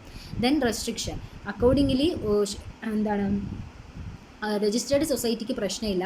രജിസ്റ്റേർഡ് അല്ലാത്ത സൊസൈറ്റികൾക്ക് അവരുടെ മെമ്പേഴ്സിന് ഒരിക്കലും അവരുടെ ഷെയർസിൻ്റെ 20% കൂടുതൽ ഹോൾഡ് ചെയ്യാൻ പറ്റില്ല. ഇനി വാല്യൂ പറയുകയാണെങ്കിൽ 1000 രൂപയിൽ കൂടുതൽ ഹോൾഡ് ചെയ്യാൻ പറ്റില്ല. അതാണ് ഷെയർ ഹോൾഡിങ്സിലുള്ള റെസ്ട്രിക്ഷൻ, പരിമിതികൾ. അടുത്ത ബോറോയിങ്സിൽ എന്ന് പറയുമ്പോൾ അവർക്ക് അവരുടെ ലോൺ കൊടുക്കാം, ഡെപ്പോസിറ്റ് അക്സെപ്റ്റ് ചെയ്യാം, മെമ്പേഴ്സിൽ നിന്ന് വേണമെങ്കിൽ ചെയ്യാം, നോൺ മെമ്പേഴ്സിൽ നിന്നും ചെയ്യാം. പിന്നെ പറഞ്ഞ ബുക്സ് ഓഫ് അക്കൗണ്ട്സ് ആണ്, cash book, stock register, fixed assets, securities, അതുപോലെ ഫിക്സഡ് ഡിപ്പോസിറ്റ്, ഇതിൻ്റെയൊക്കെ രജിസ്റ്ററുകൾ കീപ്പ് ചെയ്യണം. പിന്നെ പ്രോഫിറ്റ്, അതായത് കോപ്പറേറ്റീവ് സൊസൈറ്റി ആക്ട് പ്രകാരം അവർ നിർബന്ധമായി അവരുടെ പ്രോഫിറ്റിൻ്റെ 25% റിസർവിലേക്ക് മാറ്റണം. എന്നിട്ടേ അവർ ഡിവിഡൻറ്റും ബോണസും ഒക്കെ കൊടുക്കാൻ പാടുള്ളൂ. പിന്നെ ചാരിറ്റബിൾ, അതായത് അവരവരുടെ രജിസ്ട്രാറിൻ്റെ സാങ്ഷൻ ഉണ്ടെങ്കിൽ അവർക്ക് കിട്ടിയ പ്രോഫിറ്റിൽ നിന്ന് 25% മാറ്റി ബാക്കി വന്ന പ്രോഫിറ്റിൽ നിന്ന് 10% ചാരിറ്റിക്ക് വേണമെങ്കിൽ അവർക്ക് രജിസ്ട്രാറിൻ്റെ സാങ്ഷൻ ഉണ്ടെങ്കിൽ കൊടുക്കാം. അപ്പോൾ ഇത്രയേ ഉള്ളൂ കോപ്പറേറ്റീവ് സൊസൈറ്റീസിൻ്റെ പോയിന്റ് പറയാൻ. വളരെ സിമ്പിൾ അല്ലേ? ഓക്കെ, നെക്സ്റ്റ് നമുക്ക് പഠിക്കാനുള്ളത് local self government. Local self government എന്ന് പറയുമ്പോൾ പഞ്ചായത്തും മുനിസിപ്പാലിറ്റിയൊക്കെയാണ് മെയിൻലി വരിക. അപ്പോൾ അവരുടെ ഓഡിറ്റ് എങ്ങനെയാണ് ചെയ്യുന്നത് എന്നുള്ളതാണ്. അത് വളരെ ചെറുതാണ്, ഇച്ചിരിയുള്ളൂ പഠിക്കാനായിട്ട്. അത് നമുക്ക് നോക്കാം.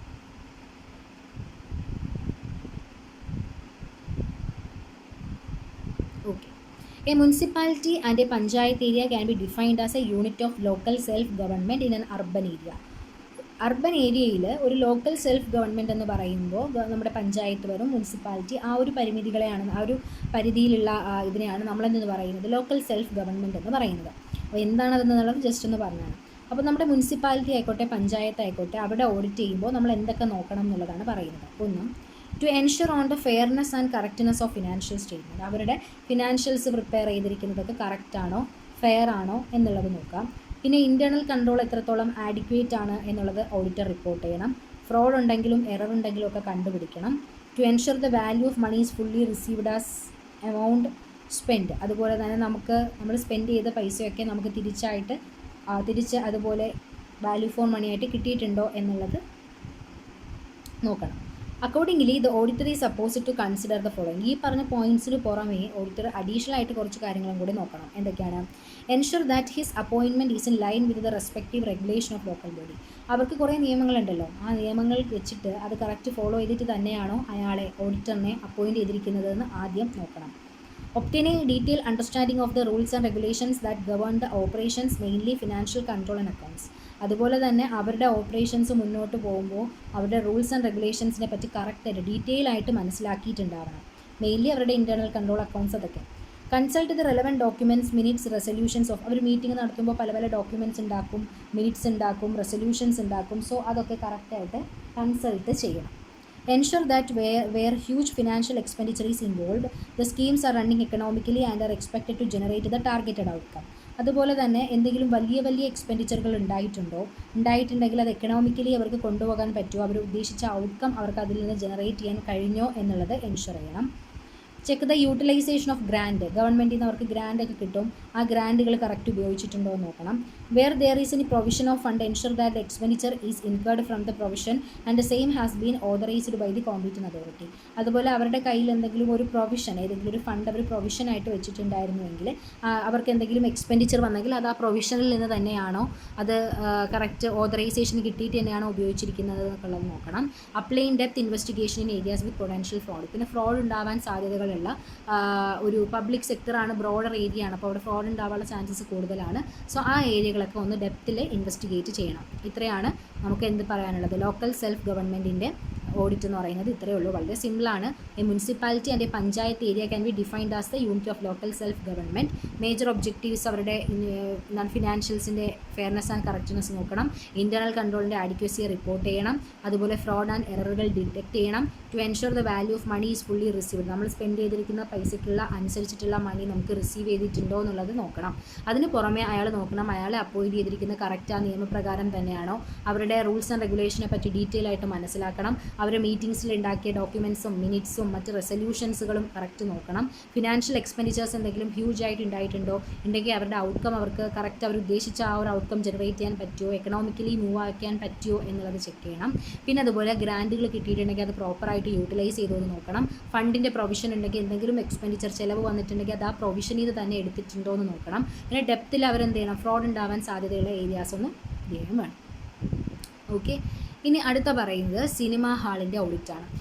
ഞാനിവിടെ എല്ലായിടത്തും ഈ യെല്ലോ ഹൈലൈറ്റേഴ്സ് യൂസ് ചെയ്തിരിക്കുന്നതെല്ലാം നിങ്ങളും ആ രീതിക്ക് തന്നെ ചെയ്യണം കേട്ടോ.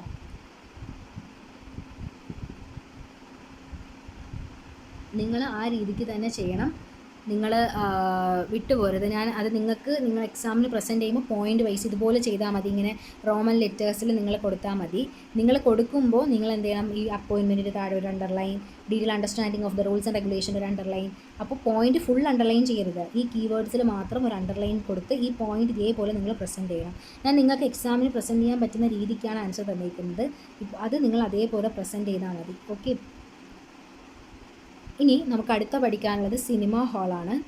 അതൊരു വളരെ കുറച്ച് പോയിൻറ്റ്സേ ഉള്ളൂ. അതെനിക്ക് തോന്നുന്നു 11 പോയിൻറ്റ്സ് ഉണ്ട്. അത് പഠിക്കാണ്ട് പിന്നെ ചാരിറ്റബിൾ ഇൻസ്റ്റിറ്റ്യൂഷനും ഉണ്ട്. അത്രയാകുമ്പോൾ കഴിയും. ഓക്കെ, സിനിമ ഹാളിൻ്റെ കാര്യം നോക്കാം. സിനിമ ഹാൾ വളരെ സിമ്പിളാണ്. നോക്കാം. Ensure that the entrance to the cinema hall is only through printed ticket. നമുക്കറിയാമല്ലോ സിനിമയ്ക്ക് നമുക്ക് കയറണമെങ്കിൽ ടിക്കറ്റ് ആവശ്യമാണ്. സോ ടിക്കറ്റ്സിലൂടെ തന്നെ കറക്റ്റ് പ്രിൻ്റഡ് ടിക്കറ്റ്സ് കൊടുത്ത് തന്നെയാണോ സിനിമ ഹാളിലേക്ക് ഓരോ എൻട്രൻസും നടന്നിരിക്കുന്നത് എന്നുള്ളത് ആദ്യം ഓഡിറ്റർ ചെക്ക് ചെയ്യണം.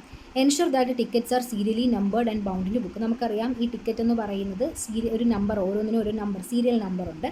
ഒരു ബുക്ക്ലെറ്റ് പോലെയാണ് അത് വരുന്നത്. അപ്പോൾ അത് കറക്റ്റ്ലി നമ്പർ ചെയ്തിട്ടുണ്ടോ എന്നുള്ളത് നോക്കണം.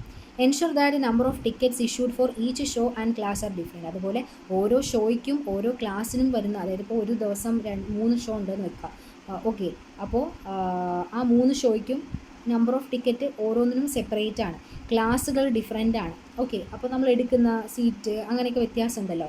സോ ക്ലാസ്സസ് ഡിഫറെൻ്റ് ആണ്, ഷോ ഡിഫറെൻ്റ് ആണ്. സോ ഓരോന്നിനും ഡിഫറെൻ്റ് ആയിട്ട് തന്നെയാണോ ചെയ്തിരിക്കുന്നതെന്ന് നോക്കാം.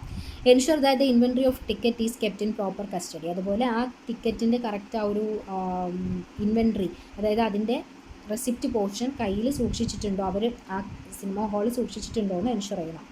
Ensure the reliability and authenticity of ticket issued through computer. അതുപോലെ കമ്പ്യൂട്ടറിൽ ഡിജിറ്റലി നമ്മളിപ്പോൾ ഓൺലൈനിലൊക്കെ നമ്മൾ ബുക്ക് ചെയ്യുന്ന ടൈമിൽ നമുക്ക് തരുന്ന ടിക്കറ്റിൽ എത്രത്തോളം റിലയബിലിറ്റി ആൻഡ് ഒതൻറ്റിസിറ്റി എന്നുള്ളത്, അതായത് എത്രത്തോളം അത് കറക്റ്റ് ആണ് എന്നുള്ളത് നമ്മൾ നോക്കണം.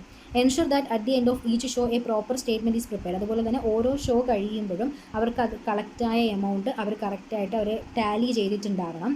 പിന്നെ ക്രോസ് ചെക്ക് ദി എൻ്റർടൈൻ. പിന്നെ ഇതിന് ഈ സിനിമയ്ക്കൊക്കെ ഉള്ളത് എൻ്റർടൈൻമെൻ്റ് ആണല്ലോ. സോ എൻ്റർടൈൻമെൻറ്റ് ടാക്സ് ഉണ്ട്. അപ്പോൾ ആ ടാക്സ് കറക്റ്റായിട്ട് അവർ അടയ്ക്കുന്നുണ്ടോ എന്ന് എൻഷുർ ചെയ്യണം.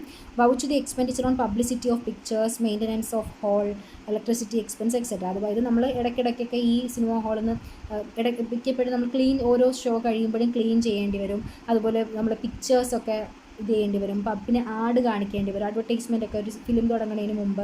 പിന്നെ ഇലക്ട്രിസിറ്റി എക്സ്പെൻസ് വരും, അങ്ങനെയൊക്കെ. അപ്പോൾ ഒരുപാട് കാര്യങ്ങളുണ്ട്. അപ്പോൾ അതൊക്കെ കറക്റ്റായ എക്സ്പെൻഡിച്ചേഴ്സ് എല്ലാം ചെക്ക് ചെയ്യണം. പിന്നെ vouch payment of film hire with reference to agreed producer or distributor. അതായത് ഒരു ഫിലിം അവർ റിലീസ് ചെയ്ത് കഴിയുമ്പോഴത്തേക്ക് അത് ഏതൊക്കെ തിയേറ്റേഴ്സിന് അല്ലെങ്കിൽ ഏതൊക്കെ ഇതിനാണ് കൊടുക്കേണ്ടത് എന്നുള്ളത് പ്രൊഡ്യൂസർ അല്ലെങ്കിൽ അത് ഡിസ്ട്രിബ്യൂട്ട് ചെയ്യുന്ന ഫിലിം ഓരോരോ സ്ഥലത്ത് ഡിസ്ട്രിബ്യൂട്ട് ചെയ്യുന്ന. ഇപ്പോൾ നമ്മൾ ഒരു ഫിലിം റിലീസാവുന്ന സമയത്ത് നമ്മുടെ ഏരിയയിലുള്ള എല്ലാ തിയേറ്റേഴ്സിലും അത് കാണുമോ? ഇല്ലല്ലോ. അത് പെർട്ടിക്കുലറായിട്ട് കുറച്ച് സ്ഥലങ്ങളിലല്ലേ ഉണ്ടാകത്തുള്ളൂ. അപ്പോൾ അങ്ങനെ അതിന് ഓതറൈസേഷൻ കൊടുക്കുന്ന, അതായത് അവർക്കത് ആ സിനിമ ഓടിക്കാൻ വേണ്ടിയിട്ട് ഓതറൈസേഷൻ കൊടുക്കുന്ന ഒന്നുകിൽ പ്രൊഡ്യൂസർ, ആ സിനിമയുടെ പ്രൊഡ്യൂസർ, അല്ലെങ്കിൽ ആ ഫിലിം ഡിസ്ട്രിബ്യൂട്ടേഴ്സ് ഉണ്ട്, അവരാണ് കൊടുക്കുന്നത്. അപ്പോൾ അവരുമായിട്ടുള്ള ഹയർ എഗ്രിമെൻറ്റ് എങ്ങനെയാണെന്നുള്ളത് ഓഡിറ്റർ ചെക്ക് ചെയ്യണം. Confirm that depreciation on machinery and furniture has been charged at appropriate rates. അതായത് അവിടെ തീർച്ചയായിട്ടും എന്തുണ്ട്, സ്ക്രീൻ, അതുപോലെ അവിടെ ഒരുപാട് സീറ്റ്, അല്ലെങ്കിൽ നമ്മൾ ഇരിക്കുന്ന ആ ഒരു ഇത്, എല്ലാത്തിനും എന്തുണ്ട്, ഡിപ്രിസിയേഷൻ ഉണ്ട്. അപ്പോൾ അതിന് കറക്റ്റായിട്ട് ഡിപ്രിസിയേഷൻ ചാർജ് ചെയ്തിട്ടുണ്ടോ നോക്കണം. Verify the basis of other income such as restaurant, vehicles, parking etcetera. അപ്പോൾ നമുക്ക് ഇൻ്റർവെൽ ടൈമിൽ അവർക്ക് തന്നെ സൈഡിൽ എന്തുണ്ടാവും, ഇപ്പോൾ റെസ്റ്റോറൻറ്റ് പോലെ ചെറിയ ചെറിയ സ്നാക്സ് ഐറ്റംസ് തരുന്ന സ്ഥലം ഉണ്ടാവും. പിന്നെ വെഹിക്കിൾ പാർക്കിങ്ങിന് പ്രത്യേകം ക്യാഷ് കളക്ട് ചെയ്യും. സോ അങ്ങനെ മറ്റ് ഇൻകംസ് കിട്ടുന്നത് എല്ലാം ഓഡിറ്റർ എന്ത് ചെയ്യണം, ചെക്ക് ചെയ്യണം. വളരെ സിമ്പിളാണ്. അപ്പോൾ ആദ്യം നമ്മൾ നോക്കേണ്ടത് പ്രിൻ്റഡ് ടിക്കറ്റ്സിലൂടെ തന്നെയാണോ ഓരോരുത്തരും അതിനകത്ത് എൻട്രി ചെയ്തിരിക്കുന്നതെന്ന് ചെക്ക് ചെയ്യണം. അത് സീരിയലി നമ്പേർഡ് ആണോ എന്ന് നോക്കണം. ഓരോ ഷോയ്ക്കും ഓരോ ക്ലാസ്സിനും കൊടുക്കുന്ന ടിക്കറ്റ്സ് ഡിഫറെൻ്റ് ആണോ എന്ന് ചെക്ക് ചെയ്യണം. ടിക്കറ്റ്സിൻ്റെ ഇൻവെൻട്രി, അതായത് അതിൻ്റെ ആ ഒരു ബുക്ക് റെസിപ്റ്റ് അവർ കറക്റ്റ് കസ്റ്റഡിയിൽ വെച്ചിട്ടുണ്ടോ എന്ന് നോക്കണം. കമ്പ്യൂട്ടറിലൂടെ ഇഷ്യൂ ചെയ്യുന്ന ടിക്കറ്റ് ആണെങ്കിൽ അത് എത്രത്തോളം റിലയബിൾ ആണെന്ന് ഓഡിറ്റർ എൻഷുർ ചെയ്യണം. പിന്നെ ഓരോ ഷോ കഴിയുമ്പോഴും കിട്ടുന്ന ക്യാഷ് കളക്ട് ചെയ്തിരിക്കുന്നത് അവർ ടാലി ചെയ്തിട്ടുണ്ടാവണം. എൻ്റർടൈൻമെൻറ്റ് ടാക്സ് അടച്ചിട്ടുണ്ടോ എന്ന് നോക്കണം. പിന്നെ ഈ പിക്ചർ പബ്ലിഷ് ചെയ്യുന്നതിനും അതുപോലെ തന്നെ മെയിൻ്റനൻസിനും പിന്നെ അല്ലാത്ത ഇലക്ട്രിസിറ്റിക്കൊക്കെ വരുന്ന എക്സ്പെൻഡിച്ചർ എത്ര ഉണ്ടെന്ന് നോക്കണം. പിന്നെ അതുപോലെ ഫിലിം ഹയർ ചെയ്യുന്ന ആ എഗ്രിമെൻറ്റ് ചെക്ക് ചെയ്യണം. ഡിപ്രിസിയേഷൻ കറക്റ്റ് കൊടുക്കുന്നുണ്ടോ നോക്കണം. മറ്റ് ഇൻകംസ് വരുന്നുണ്ടെങ്കിൽ അതൊക്കെ നോക്കണം. നെക്സ്റ്റ് ചാരിറ്റബിൾ ഇൻസ്റ്റിറ്റ്യൂഷൻ, ഏറ്റവും ലാസ്റ്റ് വൺ ആണ്, 7th വൺ ആണ്. ഇതും കൂടി ആകുമ്പോൾ കംപ്ലീറ്റ് ആയി. അപ്പോൾ ചാരിറ്റബിൾ ഇൻസ്റ്റിറ്റ്യൂഷനിൽ നമ്മൾ ചെന്ന് കഴിഞ്ഞാൽ എങ്ങനെയാണ് അവിടുത്തെ ഓഡിറ്റ് വരുന്നത്? The auditor should study the constitution of the charitable institution, whether it is set up under the Societies Registration Act or as per the Section 8 of Companies Act or as a trust. അപ്പോൾ auditor ആദ്യം വരുമ്പോൾ എന്ത് ചെയ്യണം, ആ charitable സ്ഥാപനത്തിൻ്റെ constitution ആദ്യം പഠിക്കണം. ഒന്നുകിൽ അത് സൊസൈറ്റി രജിസ്ട്രേഷൻ ആക്ട് പ്രകാരം ഫോം ചെയ്തതായിരിക്കും, അല്ലെങ്കിൽ കമ്പനിയിൽ തന്നെ സെക്ഷൻ 8 എന്ന് പറഞ്ഞിട്ട് ഒരു നിയമമുണ്ട്, ഒരു സെക്ഷൻ ഉണ്ട്. ആ സെക്ഷൻ പ്രകാരം ചാരിറ്റി ആയിട്ടുള്ള സ്ഥാപനങ്ങൾ ഫോം ചെയ്യാറുണ്ട്. അപ്പോൾ ഒന്നുകിൽ സൊസൈറ്റി രജിസ്ട്രേഷൻ ആക്ട്, അല്ലെങ്കിൽ section 8 of companies act, trust ആയിട്ടൊക്കെ ഫോം ചെയ്യും. സോ ഇപ്പോൾ ട്രസ്റ്റിന് ആക്ട് ഉണ്ട്, അല്ലാതെ സെക്ഷൻ 8 ആക്ട് ഉണ്ട്. കമ്പനീസ് ആക്ട് തന്നെ സെക്ഷൻ 8 എന്ന് പറഞ്ഞിട്ടൊരിതുണ്ട്. അതെന്താണെന്നുള്ള ഡീറ്റെയിൽ ആയിട്ട് ലോ പഠിക്കുന്ന സമയത്ത്, ബിസിനസ് ലോ പഠിക്കുമ്പോൾ പഠിക്കും. അല്ലാതെ എനിക്ക് തോന്നുന്നു വേറെ എന്തെങ്കിലും അങ്ങനെ വരുന്നില്ല, ലോയിലുണ്ട് സെക്ഷൻ 8 എന്താണെന്നുള്ളത്. പിന്നെ സൊസൈറ്റി രജിസ്റ്റർ, അപ്പോൾ ഈ ഏതെങ്കിലും ആക്ട് പ്രകാരമാണെങ്കിൽ ഫോം ചെയ്തിട്ടുണ്ടാവുക. സോ അതിൻ്റെ കോൺസ്റ്റിറ്റ്യൂഷൻ വേണം ആദ്യം ഓഡിറ്റർ ചെക്ക് ചെയ്യാൻ. The auditor should physically verify the cash in hand, inventories and fixed asset. പിന്നെ ആ ചാരിറ്റി സ്ഥാപനത്തിൻ്റെ കയ്യിൽ അവരുടെ എത്ര ക്യാഷ് കയ്യിലുണ്ട്, അവരുടെ ഇൻവെൻട്രീസ് എന്തൊക്കെയാണ്, ഫിക്സ്ഡ് അസറ്റ്സ് എന്തൊക്കെയാണെന്ന് നോക്കണം. പിന്നെ അവിടെയുള്ള ആ ചാരിറ്റി സ്ഥാപനത്തിനകത്തുള്ള മെമ്പേഴ്സിൻ്റെ ലിസ്റ്റ് ഒബ്റ്റെയിൻ ചെയ്യണം. പിന്നെ check that the amount received towards income duly collected, received and deposited into bank. പിന്നെ കറക്റ്റ് അവർ കളക്ട് ചെയ്തിരിക്കുന്ന ഇൻകം എങ്ങനെയാണ്, ബാങ്കിൽ ഡെപ്പോസിറ്റ് ചെയ്തിരിക്കുന്ന എമൗണ്ട്, അവർക്ക് കിട്ടിയത്, അവർ ഡെപ്പോസിറ്റ് ചെയ്തത് ഒക്കെ അതിനകത്ത് നോക്കണം. പിന്നെ ലെഗസി ആയിട്ട് നേരത്തെ പറഞ്ഞ പോലെ ഒരാൾ മരിച്ചിട്ട് ശേഷം അയാളുടെ വിൽ പ്രകാരം ഒരു എമൗണ്ട് അല്ലെങ്കിൽ പ്രോപ്പർട്ടി, ഒരു പെർട്ടിക്കുലർ ഒരു അസറ്റ് ഈ പറഞ്ഞ സ്ഥാപനത്തിന് എഴുതി വെക്കും. സോ അങ്ങനെ ലെഗസി കിട്ടിയിട്ടുണ്ടെങ്കിൽ അത് നോക്കണം. Expenditures of charitable institution is also one of the major area. അവരുടെ എക്സ്പെൻഡിച്ചർ, ഇൻകം മാത്രമല്ല അവർക്ക് എക്സ്പെൻഡിച്ചർ ഉണ്ട്. സോ ഓഡിറ്റർ എന്ത് ചെയ്യണം, അവരുടെ എക്സ്പെൻഡിച്ചേഴ്സ് നോക്കണം. എക്സ്പെൻഡിച്ചർ എന്ന് പറയുമ്പോൾ ഒരിക്കലും അവിടെയുള്ള ആൾക്കാരുടെ പേഴ്സണൽ അഡ്വാൻറ്റേജിനാവരുത്, ചാരിറ്റിക്ക് വേണ്ടി തന്നെയാണ് ആ എക്സ്പെൻഡിച്ചർ ഉണ്ടായിരിക്കുന്നത് എന്നുള്ളത് ഓഡിറ്റർ ഉറപ്പുവരുത്തണം. പിന്നെ subscriptions and donations are the major source of their income. ഒരു ചാരിറ്റി സ്ഥാപനത്തിനെ സംബന്ധിച്ച് അവരുടെ മെയിൻ ഇൻകം ഇങ്ങനെ കിട്ടുന്ന സബ്സ്ക്രിപ്ഷനും, അതായത് മാസാമാസം അല്ലെങ്കിൽ വർഷാവർഷം മെമ്പേഴ്സിൽ നിന്ന് കിട്ടുന്ന സബ്സ്ക്രിപ്ഷനും, പിന്നെ ആളുകൾ ഇടയ്ക്കിടയ്ക്ക് കൊടുക്കുന്ന ഡൊണേഷനും, പിന്നെ ലെഗസി, ഇതൊക്കെയാണ് അവരുടെ main income. Thus, the auditor should check the rate of subscription in instruction given by donors as to specific utilization of donation, adequacy of internal control, etc. So auditor check ചെയ്യണം അവരുടെ subscription എങ്ങനെയാണ്, അതുപോലെ തന്നെ donation കൊടുക്കുമ്പോൾ specially ഇന്ന കേസിനാണെന്ന് പറയുകയാണെങ്കിൽ അതിന് തന്നെ ഉപയോഗിച്ചിട്ടുണ്ടോ എന്ന് നോക്കണം. ഡോണർ എന്ന് പറഞ്ഞു കഴിഞ്ഞാൽ ഡൊണേഷൻ കൊടുക്കുന്ന ആളാണ്. ഡൊണേഷൻ റിസീവ് ചെയ്യുന്ന ചാരിറ്റബിൾ സ്ഥാപനം ഡോണിയാണ്, കൊടുക്കുന്ന ആൾ ഡോണറാണ്. അപ്പോൾ ഡോണർ എന്തെങ്കിലും ഇൻസ്ട്രക്ഷൻ ഇന്ന പർപ്പസിനെ ഉപയോഗിക്കാവൂ എന്ന് പറയുകയാണെങ്കിൽ അതിന് ഉപയോഗിച്ചിട്ടുണ്ടോ എന്ന് നോക്കണം. പിന്നെ ഇൻറ്റേർണൽ കൺട്രോൾ നോക്കണം, അതൊക്കെ ചെക്ക് ചെയ്യണം. The auditor should obtain A copy of budget and financial statement. പിന്നെ അവരുടെ ഫിനാൻഷ്യൽ സ്റ്റേറ്റ്മെൻറ്റ് ചെക്ക് ചെയ്യണം, ബഡ്ജറ്റ്സിനെ പറ്റിയിട്ട് ഉള്ള സ്റ്റേറ്റ്മെൻറ്റ്സ് ഒക്കെ വാങ്ങി അതൊക്കെ ചെക്ക് ചെയ്യണം. സോ ഇത്രയാണ് നമ്മുടെ ഈ ഒരു ചാപ്റ്റർ 3. ചാപ്റ്റർ 2 ആണ് നമുക്കിനി പഠിക്കാനുള്ളത്. ചാപ്റ്റർ 3 ആണിത്. ഇതിൽ 7 കാര്യങ്ങളെ പഠിക്കാനുള്ളൂ. ആദ്യം എഡ്യൂക്കേഷൻ ഇൻസ്റ്റിറ്റ്യൂഷൻ, ഹെൽത്ത് കെയർ, പിന്നെ നമ്മുടെ bank, cooperative societies, cinema hall, charity,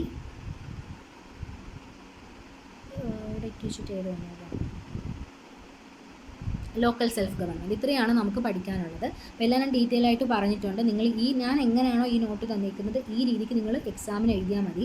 ഇതിലെ മെയിൻ കാര്യം ഞാൻ ഈ യെല്ലോ ഹൈലൈറ്റേഴ്സ് യൂസ് ചെയ്തിരിക്കുന്നത് നിങ്ങൾ എന്ത് ചെയ്യണം, അണ്ടർലൈൻ ചെയ്തിട്ടുണ്ടാവണം. ഇത്രയേ ഉള്ളൂ. ഇതിൽ ഇത്ര കാര്യങ്ങളേ ഉള്ളൂ ഈ ഒരു ചാപ്റ്ററിൽ. പിന്നെ ഇതിന് വേണ്ട ഒരു 4 MCQ ഉണ്ട്, അത് ഞാൻ PDF ഇൻക്ലൂഡ് ചെയ്തിട്ടുണ്ട്. ജസ്റ്റ് നിങ്ങൾ റീഡ് ചെയ്താൽ മാത്രം മതി. അപ്പോൾ ഇത്രയേ ഉള്ളൂ ഈ ഒരു ചാപ്റ്ററിനെ പറ്റി പറയാനായിട്ട്. അപ്പോൾ ഇനി നമുക്ക് ഒരു ചാപ്റ്ററും കൂടി ആകുമ്പോൾ ഓഡിറ്റിംഗ് കംപ്ലീറ്റ് ആവും. സോ എല്ലാവരും ഈ വീഡിയോ ഫുള്ളായിട്ട് കാണുക. എന്തെങ്കിലും ഡൗട്ട് ഉണ്ടെങ്കിൽ ചോദിക്കാം. ഓക്കെ.